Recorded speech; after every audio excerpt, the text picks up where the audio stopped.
What's good, everybody, and welcome to another episode of the What's Good Games podcast, your source for video game news, commentary, analysis, and funny stuff every Friday. Coming up on today's show, we're going to be chatting about Halo Infinite and the release date for the Xbox Series X, that weird business that's happening with Control's next-gen upgrade, new features are coming to TLU 2, and more. I'm Andrea Renee, joined by Miss Christine Steimer. Hello. Miss Brittany Brombacher. Hello. And special guest Rebekah Valentine is here. Hi.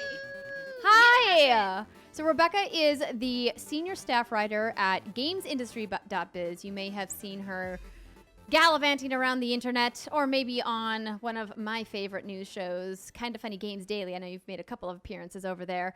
But Rebekah, you were just recently covering GDC Online. Is that correct? That is correct. Nice. So we realized that we didn't actually do really any coverage of what happened with GDC Online last week. And I don't know if it's because just like nobody was talking about it, or if just not as much interesting stuff was happening. I'm just like trying to figure out like why nobody, like GDC Online kind of went and nobody, came and went. Yeah, that's what I was trying to say, Yes. Steimer. Yes. But did you find some interesting stuff happening? I did, and you basically just hit the nail on the head. So GDC is normally back in like March or so, and they kind of had a little bit of a GDC digitally back then when they had to postpone it. But it was just some talks that kind of would have been there, but then weren't. And then they moved all the rest of the talks plus some others into last week. And the talks are good. And we're a business site. We cover industry news and industry things like that. So the talks are always good for us. GDC is the big event that we cover every year. But normally at GDC, you know, Apple's there and Google's there and Microsoft might be there. And there's a bunch of big companies, and they're usually making kind of big like tech announcements. Like maybe this year we would have heard some next gen stuff or something like that. But I think because it ended up just being all online, and because it got moved so late, and because there's not really any point for Microsoft to do a presentation online for GDC when they can just do one anytime they want on their own channel, most of the big names sort of fled. So there were a lot of really good industry talks, if that's the thing that you're very interested in. But if you were looking for like big news out of GDC, there's no. And I feel like that's what GDC is actually known for in the industry, is the developer talks, the individual tracks that people go to and really share knowledge and insights, a lot of postmortems, things like that. And I really love kind of being a fly on the wall in some of those situations where you're going in and listening about a lot of parts of the industry that we as members of the media don't really get access to, right? Like I feel like GDC is one of the few shows where you kind of get to see how the sausage is made, for lack of a better phrase. It's a good phrase. Absolutely. Yeah. It's really cool. It's really cool insight. It's also just really fun when it's in person. It's really fun networking because all the developers are there, all the publishers are there. They're all talking to each other. They're all just like sort of roaming around and talking shop, and you sort of get those little glimpses and those little insights and those connections, and it's really, really cool and exciting, and in a different way than something like PAX or E3 is exciting. But yeah, it just didn't really happen because of everything, and so it was fine. The talks were good, but yeah.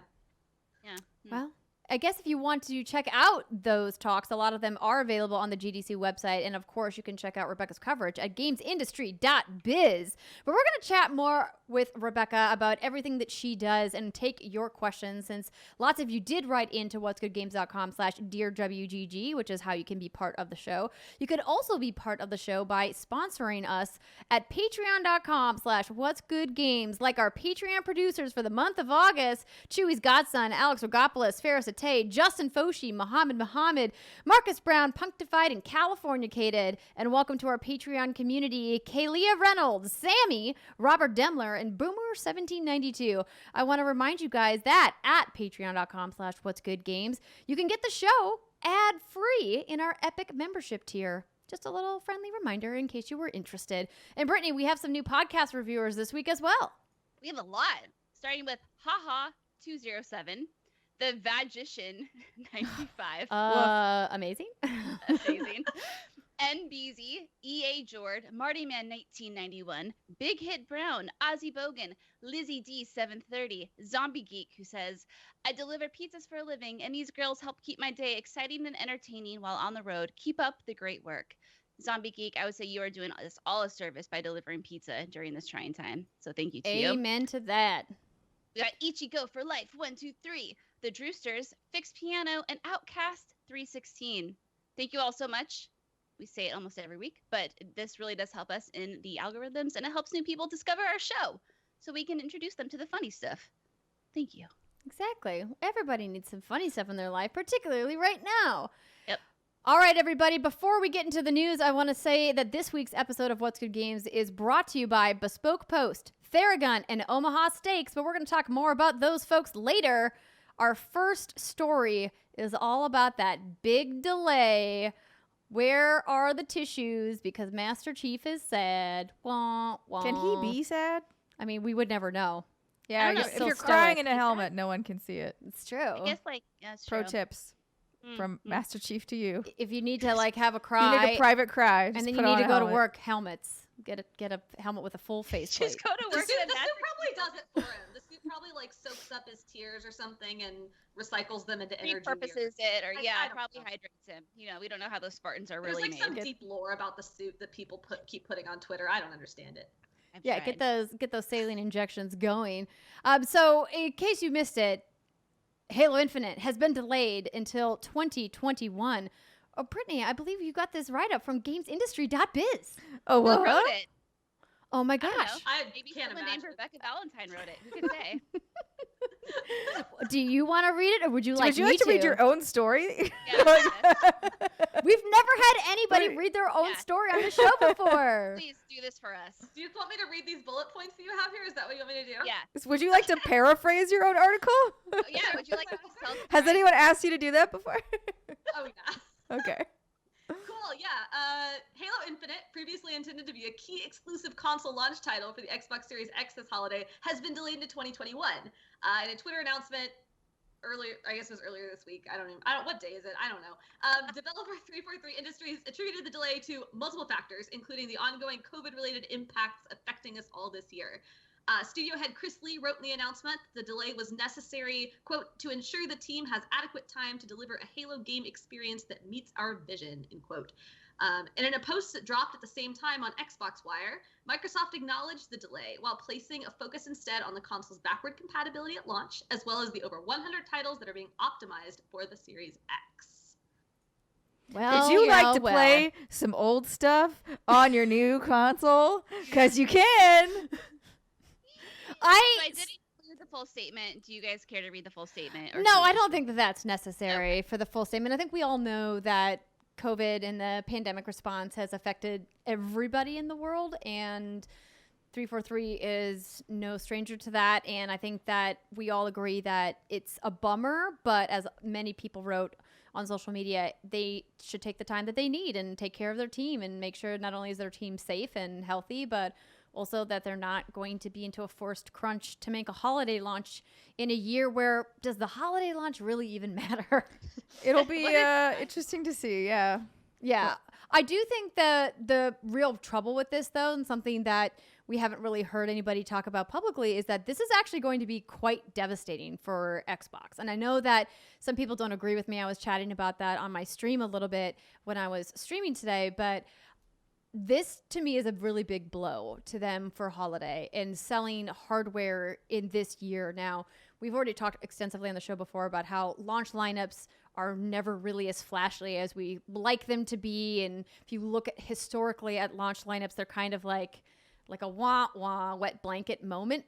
Usually there's like one big standout title that everyone's like, this is the one thing, but there's not like a robust slate of games that come out in a launch year. They usually come out in the following year and then the several years after. Yes. So I do think, though, like head-to-head sales, this is going to be a pretty big blow for Xbox Series X, because I think Sony so far has maintained that their first parties are on track, and that, you know, I think even just Spider-Man Miles Morales is going to be a big lift for PS5. But Absolutely, yeah. yeah, Ratchet and Clank, too. Ratchet and Clank will do some work. I totally forgot that that's also holiday 2020, and Bug Wait, Snacks what? Oh my god. also holiday 2020. I mean, clearly it's Bug Snacks. I mean, yeah. it's One Bug day we'll get the Bug Snacks console, the special edition console. It'll be beautiful. Snacks. Oh my It'll be like gosh. Joy-Cons that go on the Switch, but they're shaped like the strawberries and they just slide right on. Oh. Dude, that would be so cool. I would be down for buy that. I would buy that. But no, like just to echo what you guys are all saying, I agree. I think when it comes down to do you launch Halo borked? No, absolutely not. Because you have so much more to lose. Like Halo will come eventually, and when it does, it needs to. That is what she said. Well, is it? No, because he's like, it's not. The sneaky whisper. Let's move on. I don't want to go down that path. That would be kind of weird. Anyway, what I'm trying to say is Halo, there's so much riding on this Halo franchise, and we've talked about that a lot on this show, that if you launch a Halo that's borked, that doesn't live up to the expectations, it's going to do so much more damage, I think, than the alternative. And I think this is absolutely the right call, obviously for the health of the team first and foremost, but also secondly because of what's riding on this release in terms of Halo. If this doesn't live up to the expectations, then what does Microsoft has as their killer flagship title anyway? It's like, so what do you got? You don't have Halo, you don't have Master Chief crying in his suit and repurposing his water for hydration. Right, and like Fable, right, is definitely at least 2 to 3 years away, I think we can safely say. Yeah. And we don't know what's happening with Gears. Clearly that team is probably, gone to ground to work on whatever's happening with Gears 6 or anything else that they're working on. I know we had Gears Tactics earlier this year. But really, I think the question that I would love to hear answered, and I don't know if we're ever going to get an answer, is what was going on internally at 343 that they didn't have this figured out before this big flashy announcement that they did in July, right? So Xbox made a big showing of trotting out Halo Infinite and 343 at their Xbox Games Showcase that we covered, and I have to believe that 343 knew that day that they were going to slip holiday. Why Xbox didn't take the time to either delay the showcase or at that time to communicate that this game is not coming holiday, I don't know. I don't know why they didn't just do it then, because that was just weeks ago. It wasn't like it was months ago. It's a head scratcher on multiple points. There's that one, and then for me, I'm like, this game has also been in development for a very long time, and it is yes, COVID happened, but like I feel like this game should have been mostly complete by that point. So to me, I'm just a little bit confused. Like, there's clearly some turmoil happening at the studio, but unclear as to what it is. Well, I feel like the problem goes beyond just 343, right? Because Microsoft has made this big show over the last several years of acquiring just about a gazillion studios. I mean, they've just got like this whole big basket of new studios, and the vast majority of a few of them have come out with releases since, but like the vast majority of them have not released anything because Microsoft acquired them, and now they're sitting here tinkering and working on things. And we've seen like little glimpses, right? Like we've seen Hellblade 2, we saw like a ton of things from Obsidian. I mean, Obsidian just finished something else, but they've got like this big basket of things that they're working on, and I think we all just sort of expected that, they're all just sort of sitting on their stuff right now waiting for the end of the console generation, and then at launch they're just going to come out with this big, blowout of new titles, and then like nobody's got anything. It's very weird, and I think in any other year it would have been, I still think it's not going to be great for Microsoft. I think in any other year it would have been really devastating for them. I think it's COVID-19 is extremely bad. I think that the sort of unintended accidental effect here is that on the console launch is that fewer people are going to buy consoles regardless of what software is going to be on them at the end of the year. Like, it wouldn't matter who had a flagship title. People just broadly have less money to spend on big, expensive technology. And so it seems more likely that whenever things sort of settle back down, that will be when people start looking at the next generation of consoles. And so if Microsoft can get their act together in terms of good, like, exclusive software by then they'll probably have an okay time maybe. But like, I think that if that was not going on right now, Sony with even just like one game or two games is automatically in a better position. Oh yeah. So you think about it, what do we have at launch with Xbox? Like, what is there that would entice someone right now to pick an Xbox over third party stuff? All third party, yeah. All third party, right. So what would be that? They have their marketing with Cyberpunk. For me personally, I got my Yakuza Like a Dragon coming to that bad boy. I mean, Assassin's Creed Valhalla, I think, is a big title and a big win for them too, right? Yeah. Oh yeah. But couldn't someone just get that on a PlayStation 5? I mean, but you can get all the third parties, right? And I think that's I do wonder if they will announce something closer to release date for Game Pass, where there are a lot of these upcoming third-party titles that will launch on Game Pass Which, and not just one, like it can't just be one game. It can't like just be Cyberpunk or whatever. It has to be like several to make it valuable to people. But I think if, you're coming to the holiday and like all 5 big holiday titles are on Xbox Game Pass and you could buy a console and a subscription and you have kind of that confidence that more things are going to be coming along the way. And maybe you like the tech behind Xbox and maybe you're into xCloud or whatever is going on. Maybe that's enticing enough. Yeah, also, there's always the S. Maybe we'll get this month. Yeah, I mean, you give it an attractive price point, you bundle it with some Game Pass, and you tout the fact that it's the most powerful console. That might work on some folks, but it's going to be interesting to see how the marketing changes for this game going forward, because now you can't lean on Mr. Chief. I wouldn't market it as the most powerful console, only because I don't think that's the selling point for most people at this point. I think to Rebekah's point earlier, it's like it's more about value, and if they're starting to add in third parties, that's when you as a family, or you as whoever going to make a console decision, you'd be like, wow, holy crap, yes, the consoles are going to be expensive, but if I can just get this subscription service and whatever, it feels a little bit less daunting than buying 2 or 3 $60 games all at once. That's where they could potentially. Yeah, my point was more it's just an attractive little marketing bullet that you could stick on there that someone might be like, ooh, wow, what a good purchase I'm making. The most powerful Oh my console. goodness. Go me. I'm so educated. I'm making such a good choice for my life. Yes. Anyways, yes. It's true. I mean, and they have been pushing that very heavily, the most powerful console. I mean, they say it constantly. And it's like, sure, it's technically true, but like the sliver of difference is probably not worth splitting hairs over at this point. But speaking of the most powerful console, the Xbox Series X has been confirmed, ? For a November release window, and launch lineup plans have been revealed. So it's interesting that have been revealed or leaked.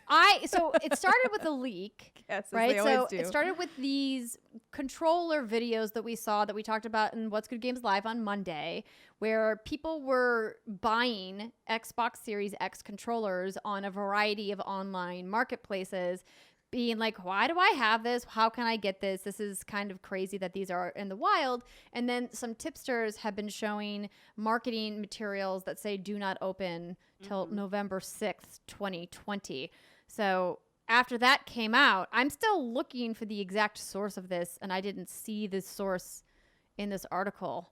Rebekah, do you know the source of the confirmation? Oh, the confirmation was from the exact same blog post from the Halo Infinite announcement, the Xbox Wire one. But that's not a confirmation from Xbox, or did Xbox Wire actually confirm it? It's a confirmation of November. It's not a confirmation of November 6th. November 6th has not been confirmed. Okay, so, I mean, surprising no one, Microsoft has confirmed that November will be the launch window for their brand new console. Okay, I'm glad that you made that clarification, because when I saw IGN making this headline, I was like, wait a minute, is it November 6th that they're confirming, or just November? But I mean, I think we all pegged November to be the release. It's usually when they are. Well, Microsoft accidentally leaked it months ago. There was a weird thing on the official website for the Xbox Series X. It was one of the international sites for it. It was like in English, but it's one of the international sites, and it was a piece of art. Like not just someone typed, like someone typoed in like a press release or something. Like it was a piece of like designed official art on an official Xbox Series X website that said Thanksgiving 2020. I remember that. And yes. they pulled it down, and they were like, no, it's not real. It's fake. It was an accident. You paid somebody to make that art. I don't know if it's still true. Like they might have bumped it back earlier, but at some point they were thinking Thanksgiving 2020. It's very funny. So back before when we had nice things. Yes. We have a question from our Patreon community, ladies, from Husbando Challenger, which is a really cute name. Hello, ladies. Do you think not having a flagship title at launch will make Microsoft more willing to take an even bigger hit on console to undercut Sony by undercutting Sony more than they would have? Potentially. I mean, they historically have done that in the past. I think if you look at the 360 and the PS3 era, that was very obvious, right? The big price difference between those systems. So they could, absolutely, because if they have a cheaper box, it incentivizes people to pay for the Ultimate subscription to Game Pass, that $15 a month that includes PC and the upcoming Project xCloud service, right? And just as a refresher, the breakdown of what players can expect from Series X before the end of the year for software, more than 50 new games planned across generations optimized for Series X, including Assassin's Creed Valhalla, Dirt 5, Gears Tactics, Yakuza Like a Dragon, Watch Dogs Legion. With smart delivery, you only have to buy these games once, so play the best versions for your console across generations. Marketing talk.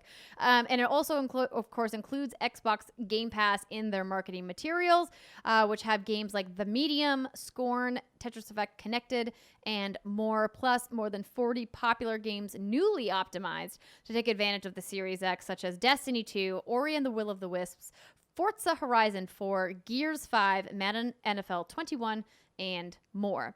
So obviously, as a diehard Destiny player, I will be playing Destiny on my new console, but sadly, it will not be on the Series X until crossplay is implemented, hopefully sometime in 2021.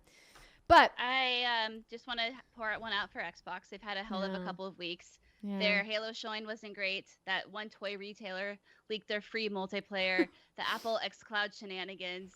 Now the I feel like the Apple thing is them, though.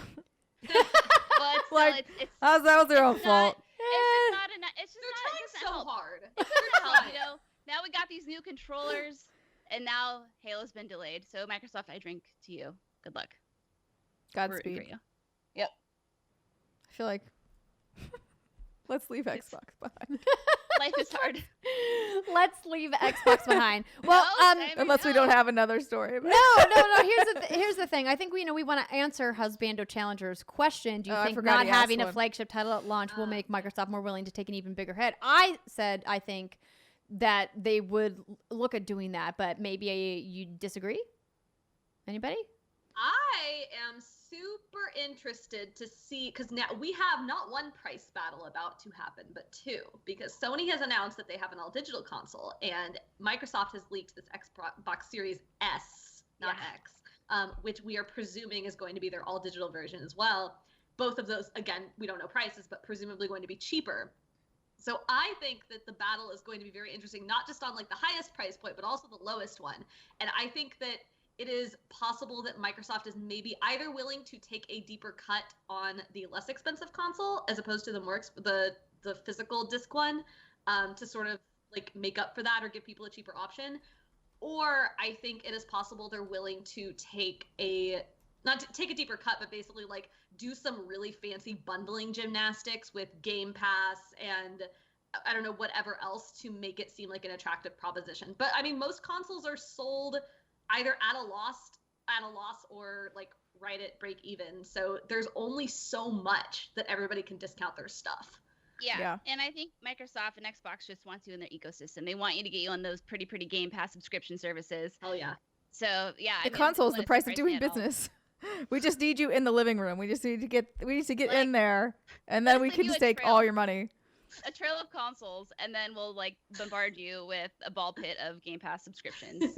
Yeah. And then, I do want them to not call it Series S. I want them to get away from S box. and X because it's too difficult to Enunciate. over-enunciate every time. And if it's going to be a digital edition, just call it Series D. That's it. No, Series D. well, give no, him. X gonna give you the D. No. Andrea, no. As if Sexbox is better. There's Sexbox and there's Susbox. But what about the Xbox Sad Edition? The Xbox the Sad One was S funny. all digital edition, the Sad edition. Sad. Canceled. There's a reason they're no longer making those. But if you do Xbox Series D, I mean, we all know where the joke is with that. Look, PlayStation Sony is the only company that has proven itself consistently capable of naming consoles. PlayStation 1, 2, 3, 4, 5. It's not that hard. Nintendo. What did they Switch call is the fine, digital but one? Everything I think it's before just Nintendo, digital. the Wii U, like what is all this 3DS stuff? Nobody can name consoles except for 3DS, Sony. new 3DS, the new 2DS. XL. I can't keep up. Yeah, XL. I can't keep up. No, props to Sony. They make sense. 1, 2, 3, 4, 5. I know what Digital everything is. edition. Yeah, that's why it's like just be Xbox One X digital edition. Yeah, Xbox Series X Xbox Series digital X. God damn it. edition. See, this is why I hate your naming conventions, Microsoft. They just confuse my brain. Well, the way that Aaron Greenberg talked about it when the Xbox One X came out, and then they had the Xbox One S, and then they had the all digital, is that he made a point. It wasn't just him, actually. It was other members of it wasn't him, honestly. I'm getting that incorrect. It was one of the gentlemen on the hardware marketing team specifically, who was talking about how naming conventions and other types of consumer electronics has been in versions or editions for a long time. If you look at like Galaxy phones or the iPhone or the Note or whatever, right? But that's only when you get to a certain point. I feel like it was just 1 through whatever for a while, and then they were like, well, this is getting maybe a little ridiculous. Now we'll start doing editions. Right, but the real problem was when they transitioned from Xbox to Xbox 360. That's when they screwed themselves, and now they're like, how do we walk this back? I know, Xbox One. It's the first one. Wait, it's actually not the first one. But now it's an the third Xbox. one. Now it's a series. You're like, what it's the like fuck? somebody over there in the brand team is like, God, why? Just really start over and just call it Xbox only. It's just Xbox. Just do it. Yeah. Like they're just gonna have like this mega list of like names for possible future Xbox consoles, and they get like progressively dumber and dumber. And it's like naming Windows. I mean, Microsoft didn't really name Windows very well either. Like for a while, it was like 95, 98, or whatever. Freaking Vista. Vista, yeah. It's not good. I don't know. They just need to go What the is it Resident on now? Evil I don't route even and do remember. a fun play off 10. of Roman numerals. No. Call of Duty Black Ops 4 Eyes. Oh yes. Oh my Yeah. gosh, I remember that. Such a pain in the butt. Anywho, thank you so much for your question, Husbando Challenger. If you want to submit questions to the show, you can join us at patreon.com/whatsgoodgames. And now let's hear a word from our first sponsor of the night, Bespoke Post. As we all settle in to our new normal version of summer, Bespoke Post is here with customized box of awesome collections guaranteed to upgrade your life. I've talked to you guys a lot about how I love my new home office setup that I have with my nice leather pad and my fancy little magnetic time turner, and Steimer has these cute little Moscow Mule cups. It's perfect for when you need a drink while you're working. Like, COVID makes you feel like you need every day. No judgment. Bespoke Post sends only the best stuff every month. No matter what you're into, Box of Awesome has you covered. From style and grooming goods to barware, cooking tools, and outdoor gear, Box of Awesome has carefully built collections for every part of your life. To get started, all you have to do is take the quiz at boxofawesome.com. Your answers will help them pick the right box of awesome just for you. They'll release new boxes every month across a ton of different categories. It's free to sign up, and you can always skip a month or cancel anytime. Each box costs only $45 but has over $70 worth of gear inside. Now, I personally think that the new Turbo Box looks especially handy with those different types of coffee to help keep me awake for my late nights collecting all the sword kits and Ghosts of Tsushima. Or the Soothe Box is filled with self-care items like a sugar scrub and bath salts. Feels relaxing. You guys can check out those boxes and more and get 20% off your first box when you sign up at boxofawesome.com and enter the code WGG at checkout. That's boxofawesome, just like it sounds, .com. Make sure to use that code WGG for 20% off your first box and to help support us here at What's Good Games. All right, our next story, Brittany, do you want to go ahead and take this one? I'll take control. Oh, I like what you did there. I'm sad you didn't make a Mass Effect joke. Assuming control. There's no please in you, Steimer. No. It's okay. That's fair. Okay. So, Control limits free next-gen upgrades to its new $40 Ultimate Edition. This comes from The Verge. Remedy's Control is getting a new $39.99 Ultimate Edition that bundles every update and bit of downloadable content that has been released since the game originally launched in 2019.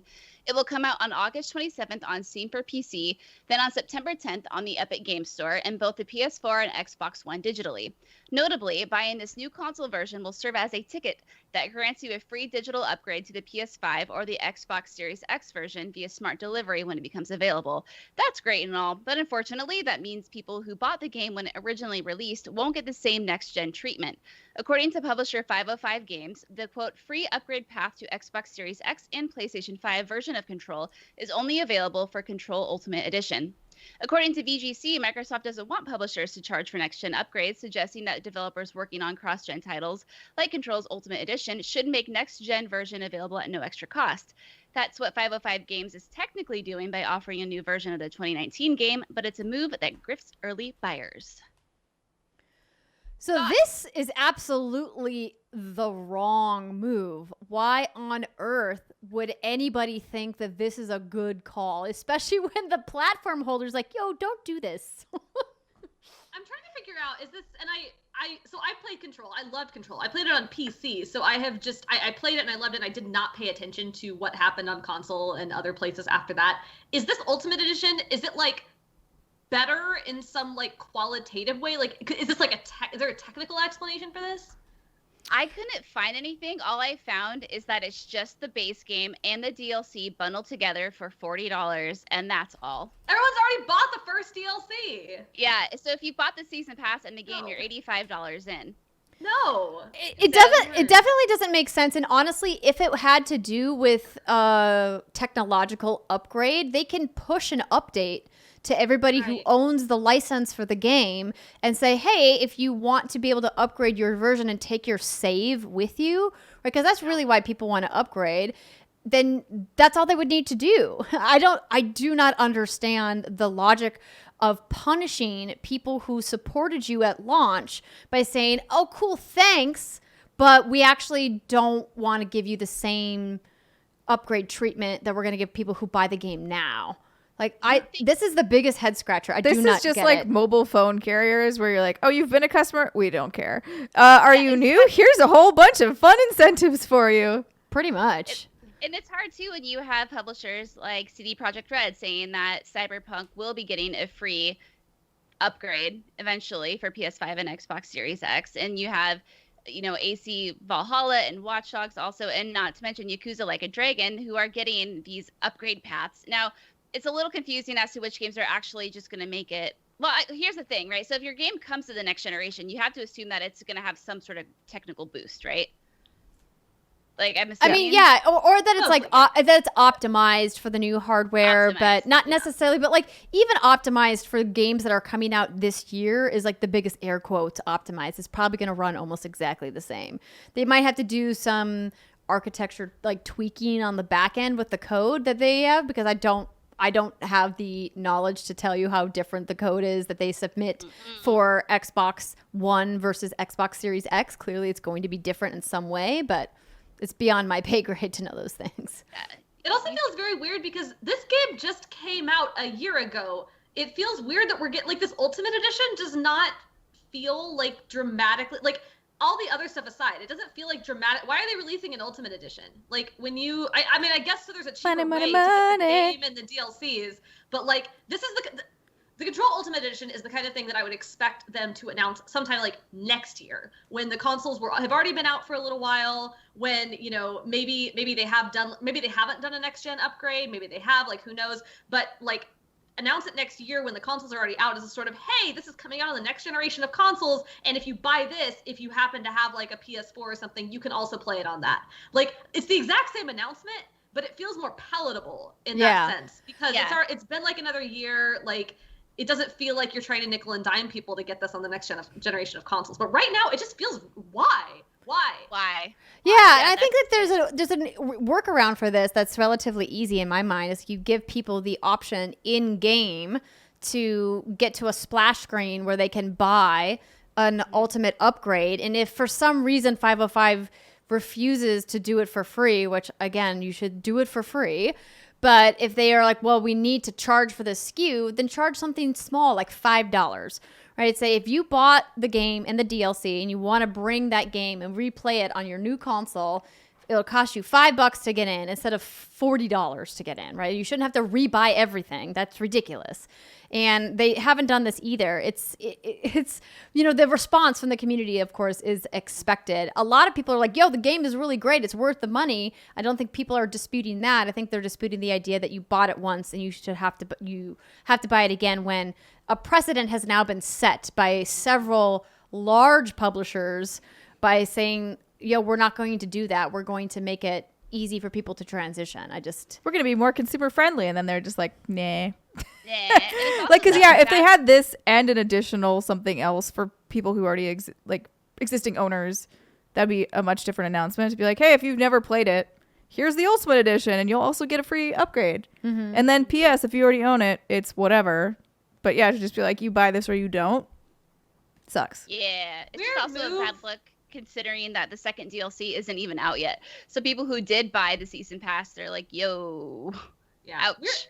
Weird move from a studio that, like, I think with Control, there's sort of a vibe of being like, I mean, people know about Remedy, but it feels kind of scrappy, right? Like, it was this game that, like, it punched way above its weight and way above its budget, and everyone was like, Control is so good, and it won a bunch of awards, and it had, like, all this loyalty from people, and I was like, yeah, you know what? If you want to play it on the next-gen console, screw you. I know. Well, this is definitely, I would imagine. Now, I don't know for sure, so let me temper what I was about to say. I have to believe that this is 505's decision, and that if you talk to the team at Remedy, that they don't want this for their fans, for their community. They want people who bought the game to be able to play the game on next-gen consoles. Just the same way if I buy Assassin's Creed Valhalla on PS4, I get to play it on PS5 and not have to pay anything extra, right? I think you're probably Like, right. so like publishers are generally the ones who are making the egregious decisions when money is involved. And it was interesting. One of the comments on this Verge article was somebody talking about, yo, EA is the shittiest, and even EA isn't doing stuff like this. Oh yeah, they walked back their Madden deal. Remember they said you can only upgrade between, what was it, January and March, and they're like, Yeah. no, you have the whole year now. Did they walk that back? Oh, They thank did. God. Yeah. The internet has spoken. Walk The it internet back, has spoken. 505. So okay, let's make a prediction. Do you think 505 will walk this back as well? I feel like they have to. I feel like they have to make some kind of concession for people who've already bought the game, particularly as you mentioned, Britt, with that extra piece of DLC that's part of the season pass that's already been bought by consumers that they haven't received yet. Yeah. Like, not allowing people to bring that with them to a new console if they want to upgrade is, to me, just not acceptable. Yeah. I will be awaiting the walk As back as article. Rebekah warned us, there is a Cat. a wild cat has appeared. Oh, what is your Yay, kitty's cat. Her name? name is Robo. Her sister is Luca. They're named after Chrono Aw. Trigger. Oh, So cute. it's a baby. Oh, I would love it. We when love cats make we love appearances. cats. We love pets of all kinds here at What's Good Games. Yes. But obviously, I'm partial to cats for obvious reasons. Okay. Moving on to the next story. The Last of Us Part 2 has pushed an update, and it's adding in grounded difficulty, permadeath mode, and more. So the PlayStation blog has a write-up on this, and I'm not going to go through absolutely everything in this post because it is quite long. If you guys want to get all of the details, of course, you can head to the PlayStation blog on your own. But some of the highlights, if you will. Matthew Gallant, the lead systems designer at Naughty Dog, said, "We've been preparing a new update for The Last of Us Part 2, which introduces new features and gameplay modes, trophies, and more, including the much-requested return of grounded difficulty. Best of all, it arrives now. By the time you're listening to this podcast, it's available. It launched on August 13th. For veteran Last of Us fans, grounded difficulty represents the ultimate test of skill. This difficulty raises the stakes by not only making enemies deadlier and ammo, upgrade, and crafting materials incredibly scarce, but also removing invaluable tools for survival, such as disabling listen mode, deactivating elements of the HUD, and more. Nope. And if you, Brittany, if you want even more of a challenge, there's a Oh. brand new permadeath mode. With this custom mode enabled, there are no second chances. You must complete the entire game without dying or start over from the beginning. Cool. Not for me. Not for No, me thank either. you. I have not played either game, so I am talking out of my butt here. Like, Go ahead, talk it's, out of it's that not butt, girl. it's not for me at all. But from everything that I have read and everything that I've seen of those games, and respecting the fact that this is absolutely something for a group of people, like there are people who will love this, there are people who do this. I cannot. This game seems like just absolutely like heartbreaking and like emotionally just destructive enough. I cannot imagine having already beaten it, going back through and doing it again with permadeath. Like, I can't fathom it. Some people will do it, and you know what? Have a great time, everybody. Well- Absolutely. It's funny. Oh, sorry. No, go ahead, Britt. Okay, I'll say because there is a little blurb in here for speedrunners, because apparently people like to speedrun this game. He says for our friends in the speedrunning community, we're also adding the ability to see playtime up to the second in the saves menu, making it easier to track and verify your runs. Which I guess is like something I think everyone would have appreciated when we were playing The Last of Us Part 2. But, Yes. oh well. But for us fans here at What's Good Games of baby ass baby mode, there's something for us too, everybody. Woo! Because they're also debuting new unlockable game modifiers like One Shot, Touch of Death that enables one-hit kills, or Infinite Ammo, Infinite Crafting, or Infinite Listen mode range to add a new twist to gameplay. All of the modifiers can be accessed via the Extras menu and unlocked after completing the main game. So you do have to do like a New Game Plus run to unlock those things. So that is a little bit of a twist, which I wish they wouldn't have made that a caveat. It's like, if you want to give people the challenge and force them into permadeath mode, they have to complete the game. Sure, that's cool. But to me, infinite crafting, infinite ammo, those seem like accessibility features that you could easily just add in at the beginning. But Naughty Dog, I'm not going to criticize you because you did a great job with accessibility features in TLU 2 as we discussed in our spoiler cast. Resident Evil 2 did something like that, remember? Where I think it was $5. It was a DLC, yeah. Yeah. You could buy infinite health, infinite ammo, the rocket launcher. I think that's a good staple going forward in these survival horror games. Because a lot of people just want to experience the story and they don't want to be, worrying about dying. But do you think that they should charge for it? Or do you think because this is free. This is free. This is just an update to the game. But you have to finish the game from start to finish, right? But in Resident Evil, it was just something you could buy from the get-go. I would rather use money than my time, quite honestly. Yeah, fair. My hot take is that everything should have an easy mode. Like, everything should have just an absolute baby mode. Yes, welcome to our baby-ass baby mode clan. We're fans of easy mode here too. But another thing I did want to mention that I think is a really neat, and I cannot recall a single game ever having added this, is the things that they added to change the look of the game in at TLU 2. So this paragraph reads, have you ever wondered what The Last of Us Part 2 would look like as a cel-shaded adventure, or if it was made in retro 8-bit era? How about if it was a black and white noir thriller or sepia-toned classic? With this week's update, we're adding nearly 30 new graphics rendering modes, as well as several new audio modifiers that allow you to change the look and feel of the game. And Britt, you added in a couple photo examples here, and I have to tell you, I don't know why somebody at Naughty Dog decided it would be a good idea to take their phenomenal animation and artwork that their team worked tirelessly for years on and ask somebody to reduce it to 8-bit graphics. It looks so bad. Like, why on earth would you do that? If I was on the art team, clearly somebody on the art team thought that this was a really cool idea. But if my work, the models that I rendered for years, got reduced to this because someone was like, I love 8-bit, I would be fuming. What's that top one? It looks like a Telltale game. It does. I think that's the cel-shaded. That's not a Probably good the thing. cel-shaded. Well, to be fair, the problem with Telltale was not the art style; it was the animation. Correct. So Right, it would that's be what like I mean, a good though. Telltale game. In a looks still, like it looks of a cool. Telltale game, because the stills of Telltale games look great. Yes. But like the uncanny valley when it's in motion is a whole nother business. Yeah. Obviously, we'll need to see this in the wild to know exactly just how deep this goes. I have no doubt that by the time the podcast airs and you're listening to this, that there will be many, many examples out on the internet that you can go take a look at or make one yourself if you are feeling like you want to make your own machinima. So, yeah, that happened.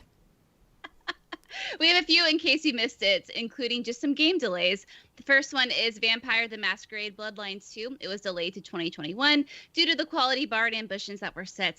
The developer made the difficult decision that they need more time. This is a TLDR we hear all the time. Good on you.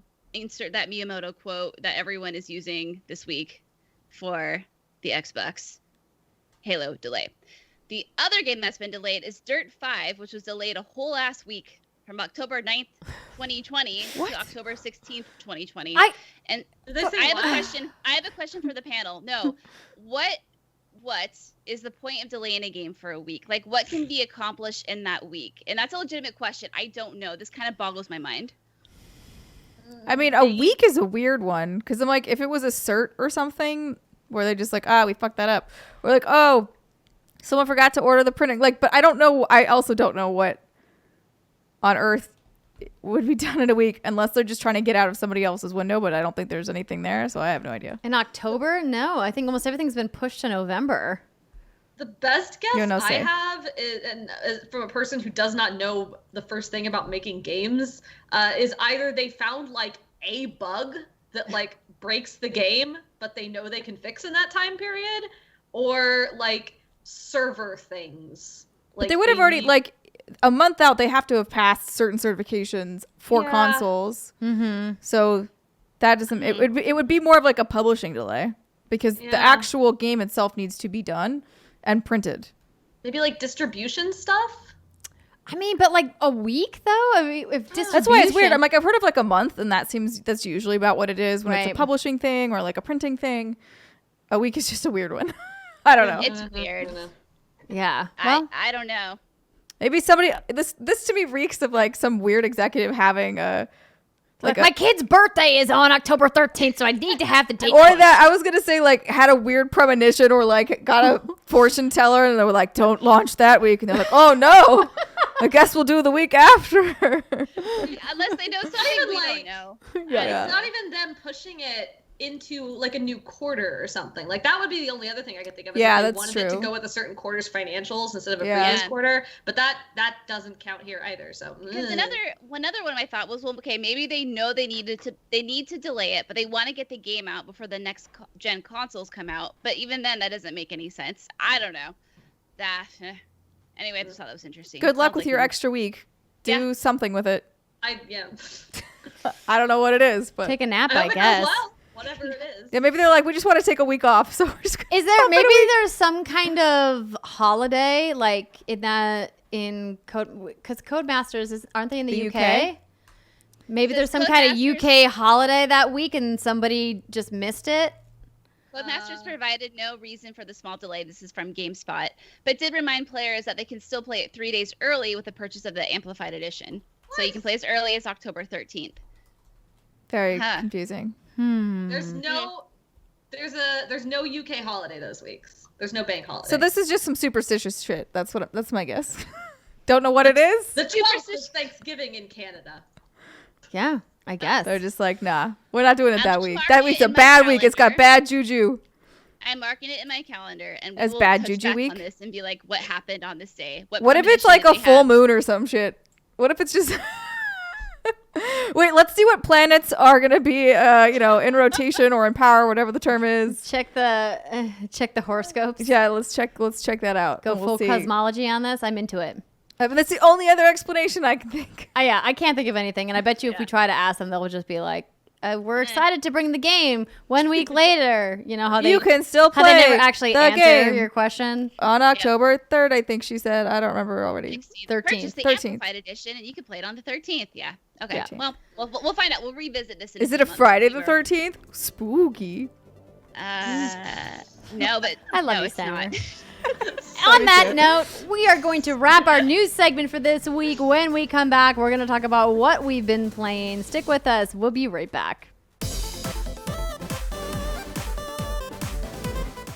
Hey everybody, Andrea here with a couple of quick announcements about what's happening at What's Good Games. Our Patreon streams for the month of August are happening Saturday, August 22nd, times TBD. Be on the lookout at patreon.com/whatsgoodgames for all the details. And if you want to join us in our exclusive streams, you can check out our membership tier options over there. Don't forget, on Mondays at 5 p.m., Rihanna and I are streaming. Apologies to everybody who showed up expecting to watch Halo Combat Evolved and instead had to watch me suffer through severe technical problems. But the bonus was that I got to play Fall Guys and get my first 2 crowns, which we're going to talk about in the next segment. And that's all I have for announcements now. We'll see you guys in a minute.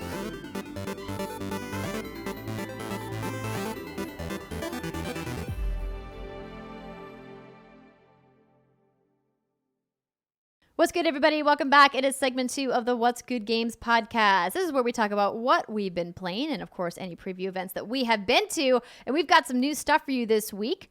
But we're going to get into that in just a second because I have a message from our sponsor, TheraOne. Now, you guys may have heard there's a lot of buzz around CBD products right now. They're good for all kinds of things, from anxiety to helping you sleep and even sore muscles, from tight muscles to tough workouts, signs of aging to simply making it through each busy day. Everyone understands what it feels like to be tense and sore. So everyone can benefit from TheraOne's CBD products. Now, TheraOne was started by Dr. Jason Wurzlin, and TheraBody exists to provide you with the best scientifically validated natural solutions to help soothe your body and relax your mind. Now, it started with the revolutionary Theragun percussive therapy device, which you might have heard of. When Dr. Jason saw the benefits of using CBD in his treatments, he created TheraOne to bring you CBD products done right. A lot of CBD products claim to be organic, but still contain up to 30% filler, and these fillers are potentially toxic. TheraOne tests their products 4 times before they get to you, and every product is USDA certified organic, grown in the United States, and their CBD extracts are the highest quality available anywhere. Use TheraOne's warming lotion in your morning routine, the cooling lotion or massage oil to recover, body balm for targeted relief, and sleep tincture to drift into a deep night's sleep.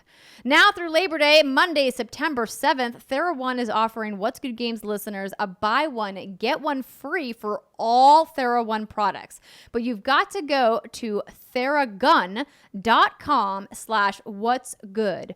I know. Don't get confused, everybody. You've got to go to theragun.com/what'sgood. Now, if you don't love what you get from TheraOne, you can send it back for a full refund within 30 days of purchase. Now, this is not something TheraOne is likely to do again, they have told us. It's buy one, get one free. It's like literal full buy one, get one free at Theragun. That's TheraGun.com/what'sgood, and it's only until Labor Day. Go right now to Theragun.com/what'sgood. Let's talk about what we've been playing. So, Brittany, do you want to talk about Friends of Mineral Town? I would love to talk about this quaint little title from my friends at Exceed and Marvelous. So this game was provided to me as review copy, so thank you very much. In fact, I have a few not review copies. You're not reviewing it. I was going to say, excuse me, you didn't get me one. Oh, wait. Did you just say you have copies to give away? I do have copies to give away. Steimer's like, I'm like, hello, but your wife, I think. Do you want to play on PC, Steimer? I thought you, oh, no, not particularly. Yeah. Okay, anyway. So this is a little farming. Don't wag your finger at me. I just did waifu. There's some sexual tension here, and I'm really sad. Anywho, okay, I digress. So, Story of Seasons, Friends of Mineral Town. So, this is a farming simulator, and it starts off with you get your dead grandfather's rundown farm, and you have to bring it back up to speed. Basically, every other Harvest Moon game that there was back in the day. And So for Stardew those Valley. of you who don't, yep. So for those of you who don't know, Natsumi owns the IP called Harvest Moon, but Exceed Marvelous, they make the Story of Seasons games, which are essentially Harvest Moon. It's the same group of developers. It's a long, confusing drama that I'm not going to bore you with. What I'm trying to say is if you played Harvest Moon back in the day, those developers no longer make Harvest Moon. They make titles called Story of Seasons, which is why this one is called Story of Seasons, Friends of Mineral Town. It is a remake of the Game Boy Advance game called Harvest Moon, Friends of Mineral Town. But, now, Rebekah, you've played Harvest Moon before, right? Yeah, I played A Wonderful Life. Okay, that was the GameCube and PS2 game, I think. Yeah. Okay. I also played like one of the early ones too, but the GameCube one is the one that I grew up with. Okay.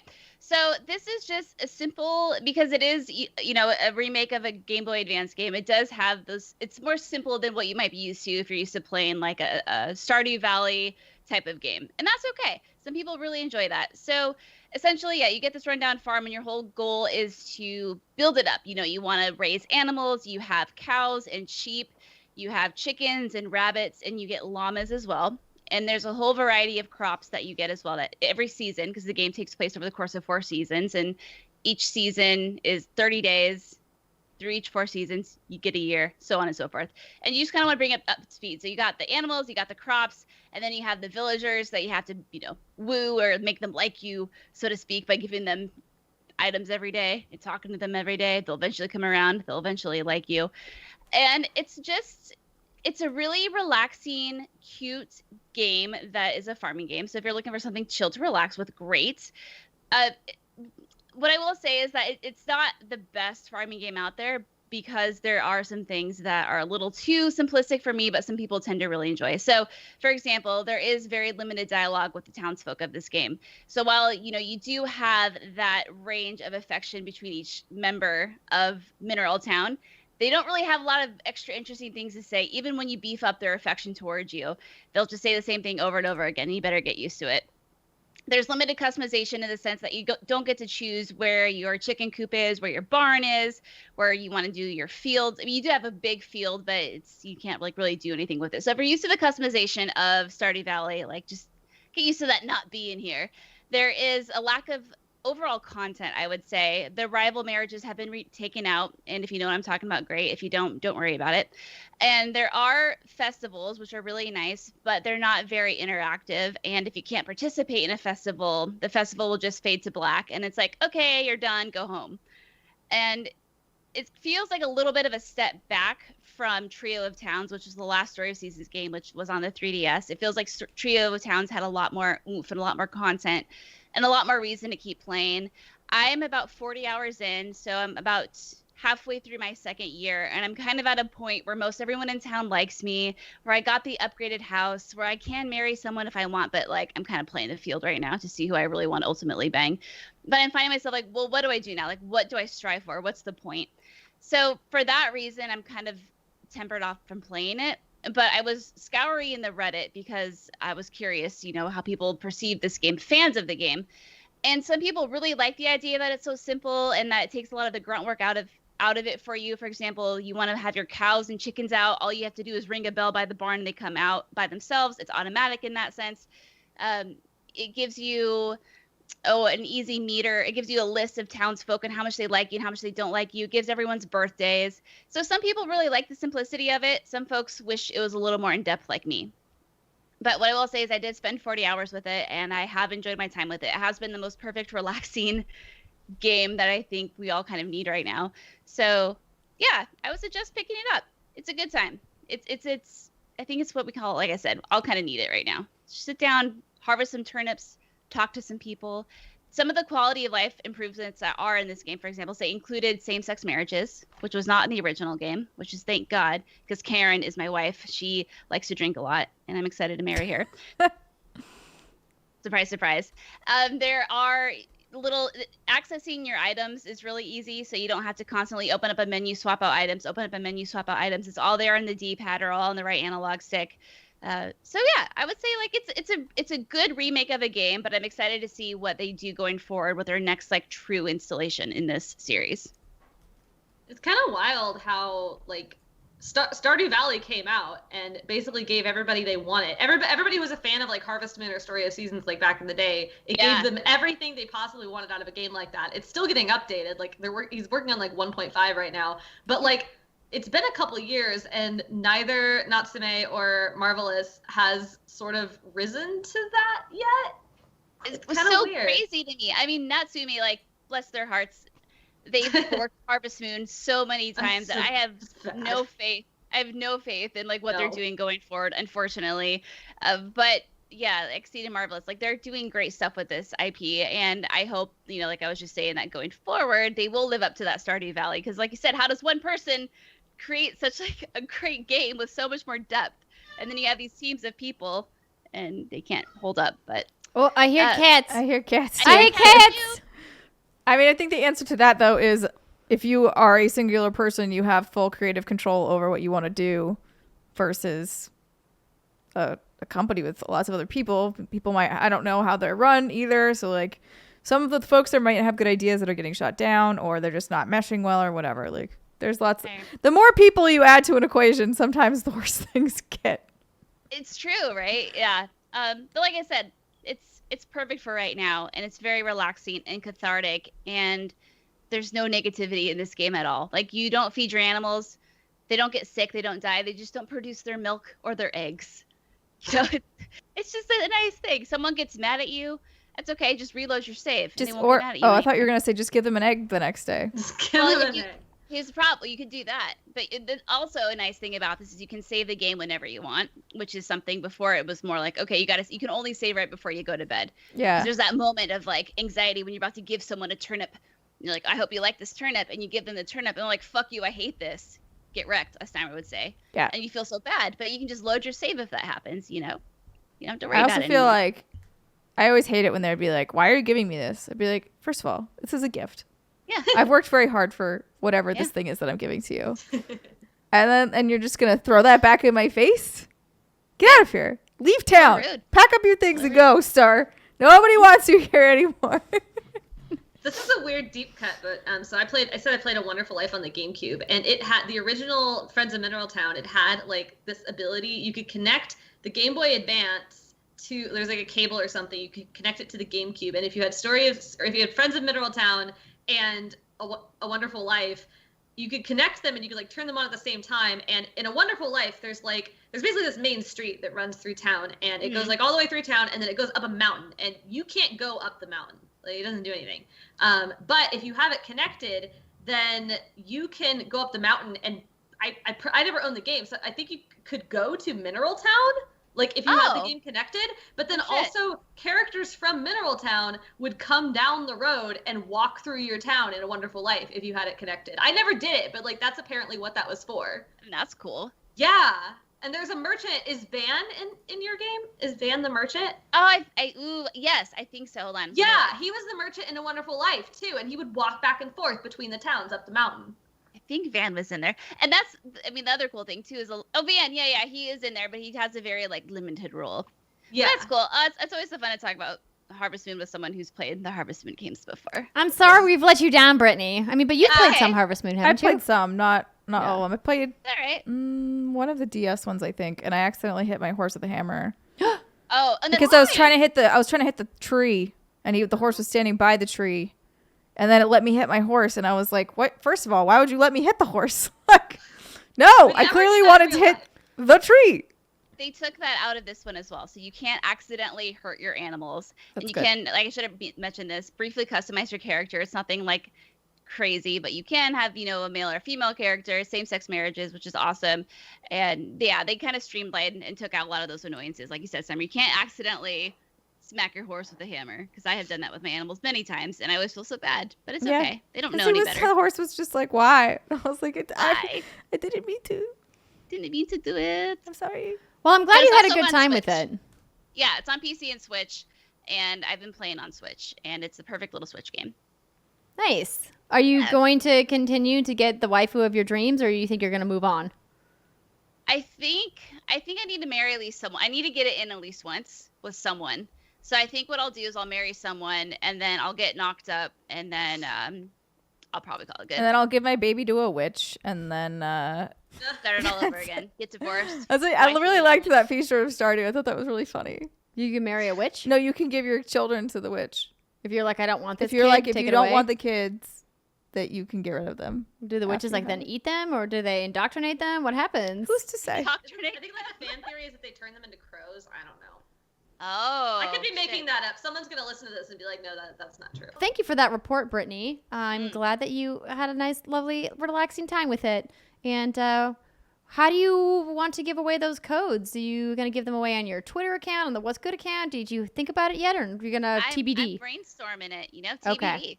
All right. Well, if you aren't following us at What's Good _games on Twitter, maybe you want to go smash that follow button.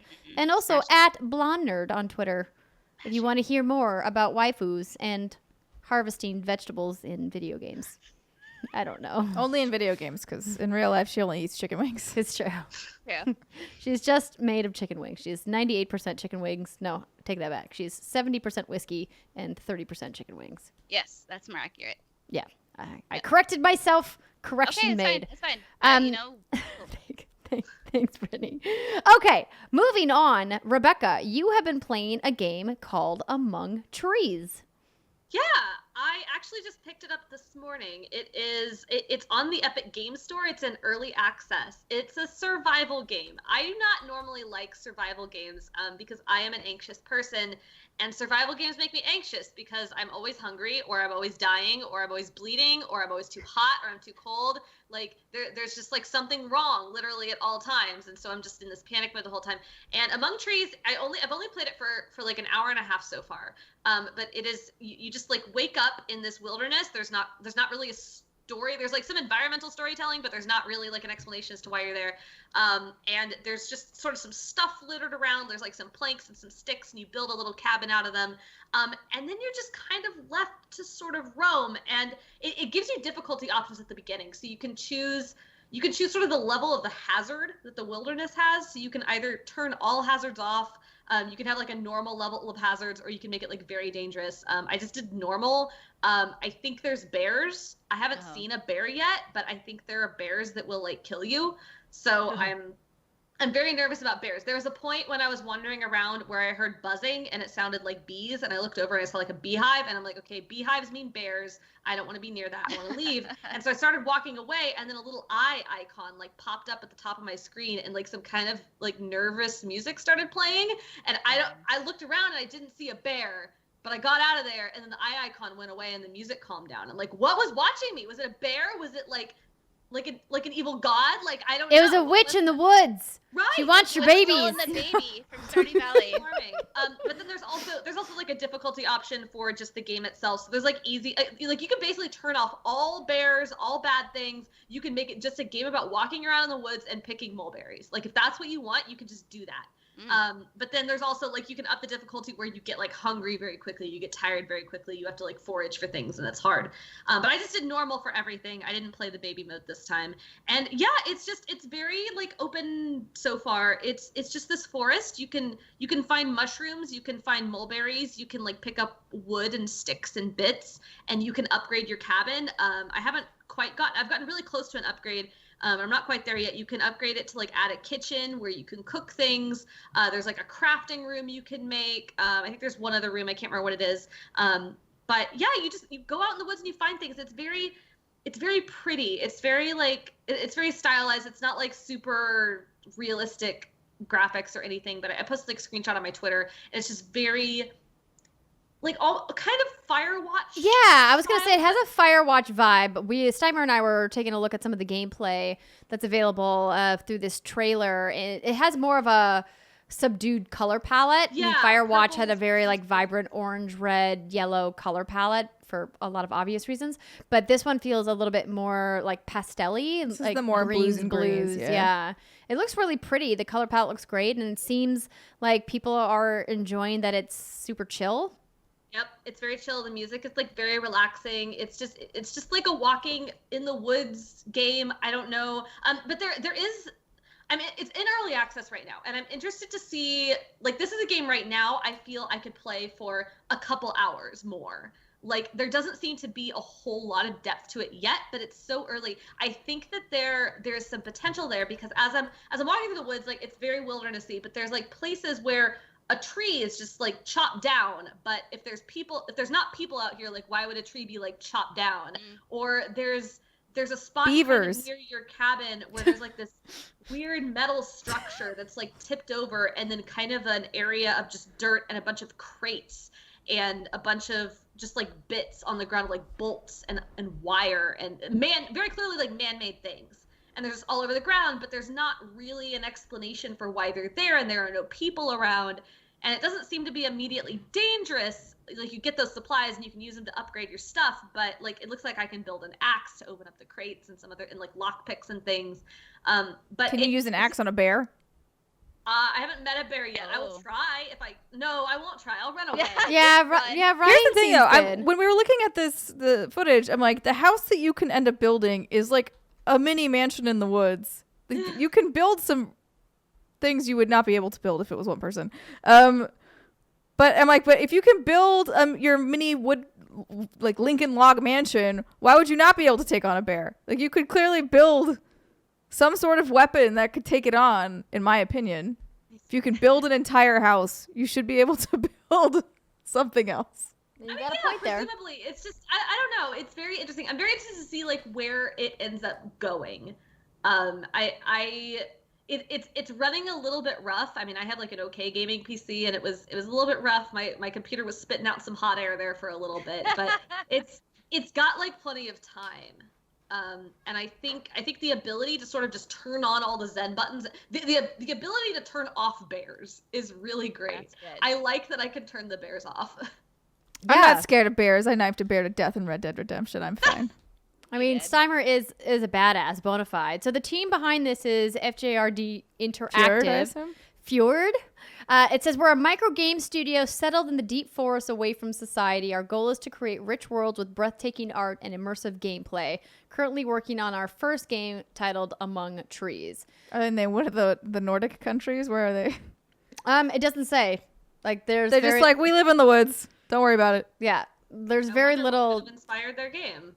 Yeah, I guess so. I'm trying to see here if there's anything else. Oh, Sweden. The forest of Sweden. Okay, yeah, sure.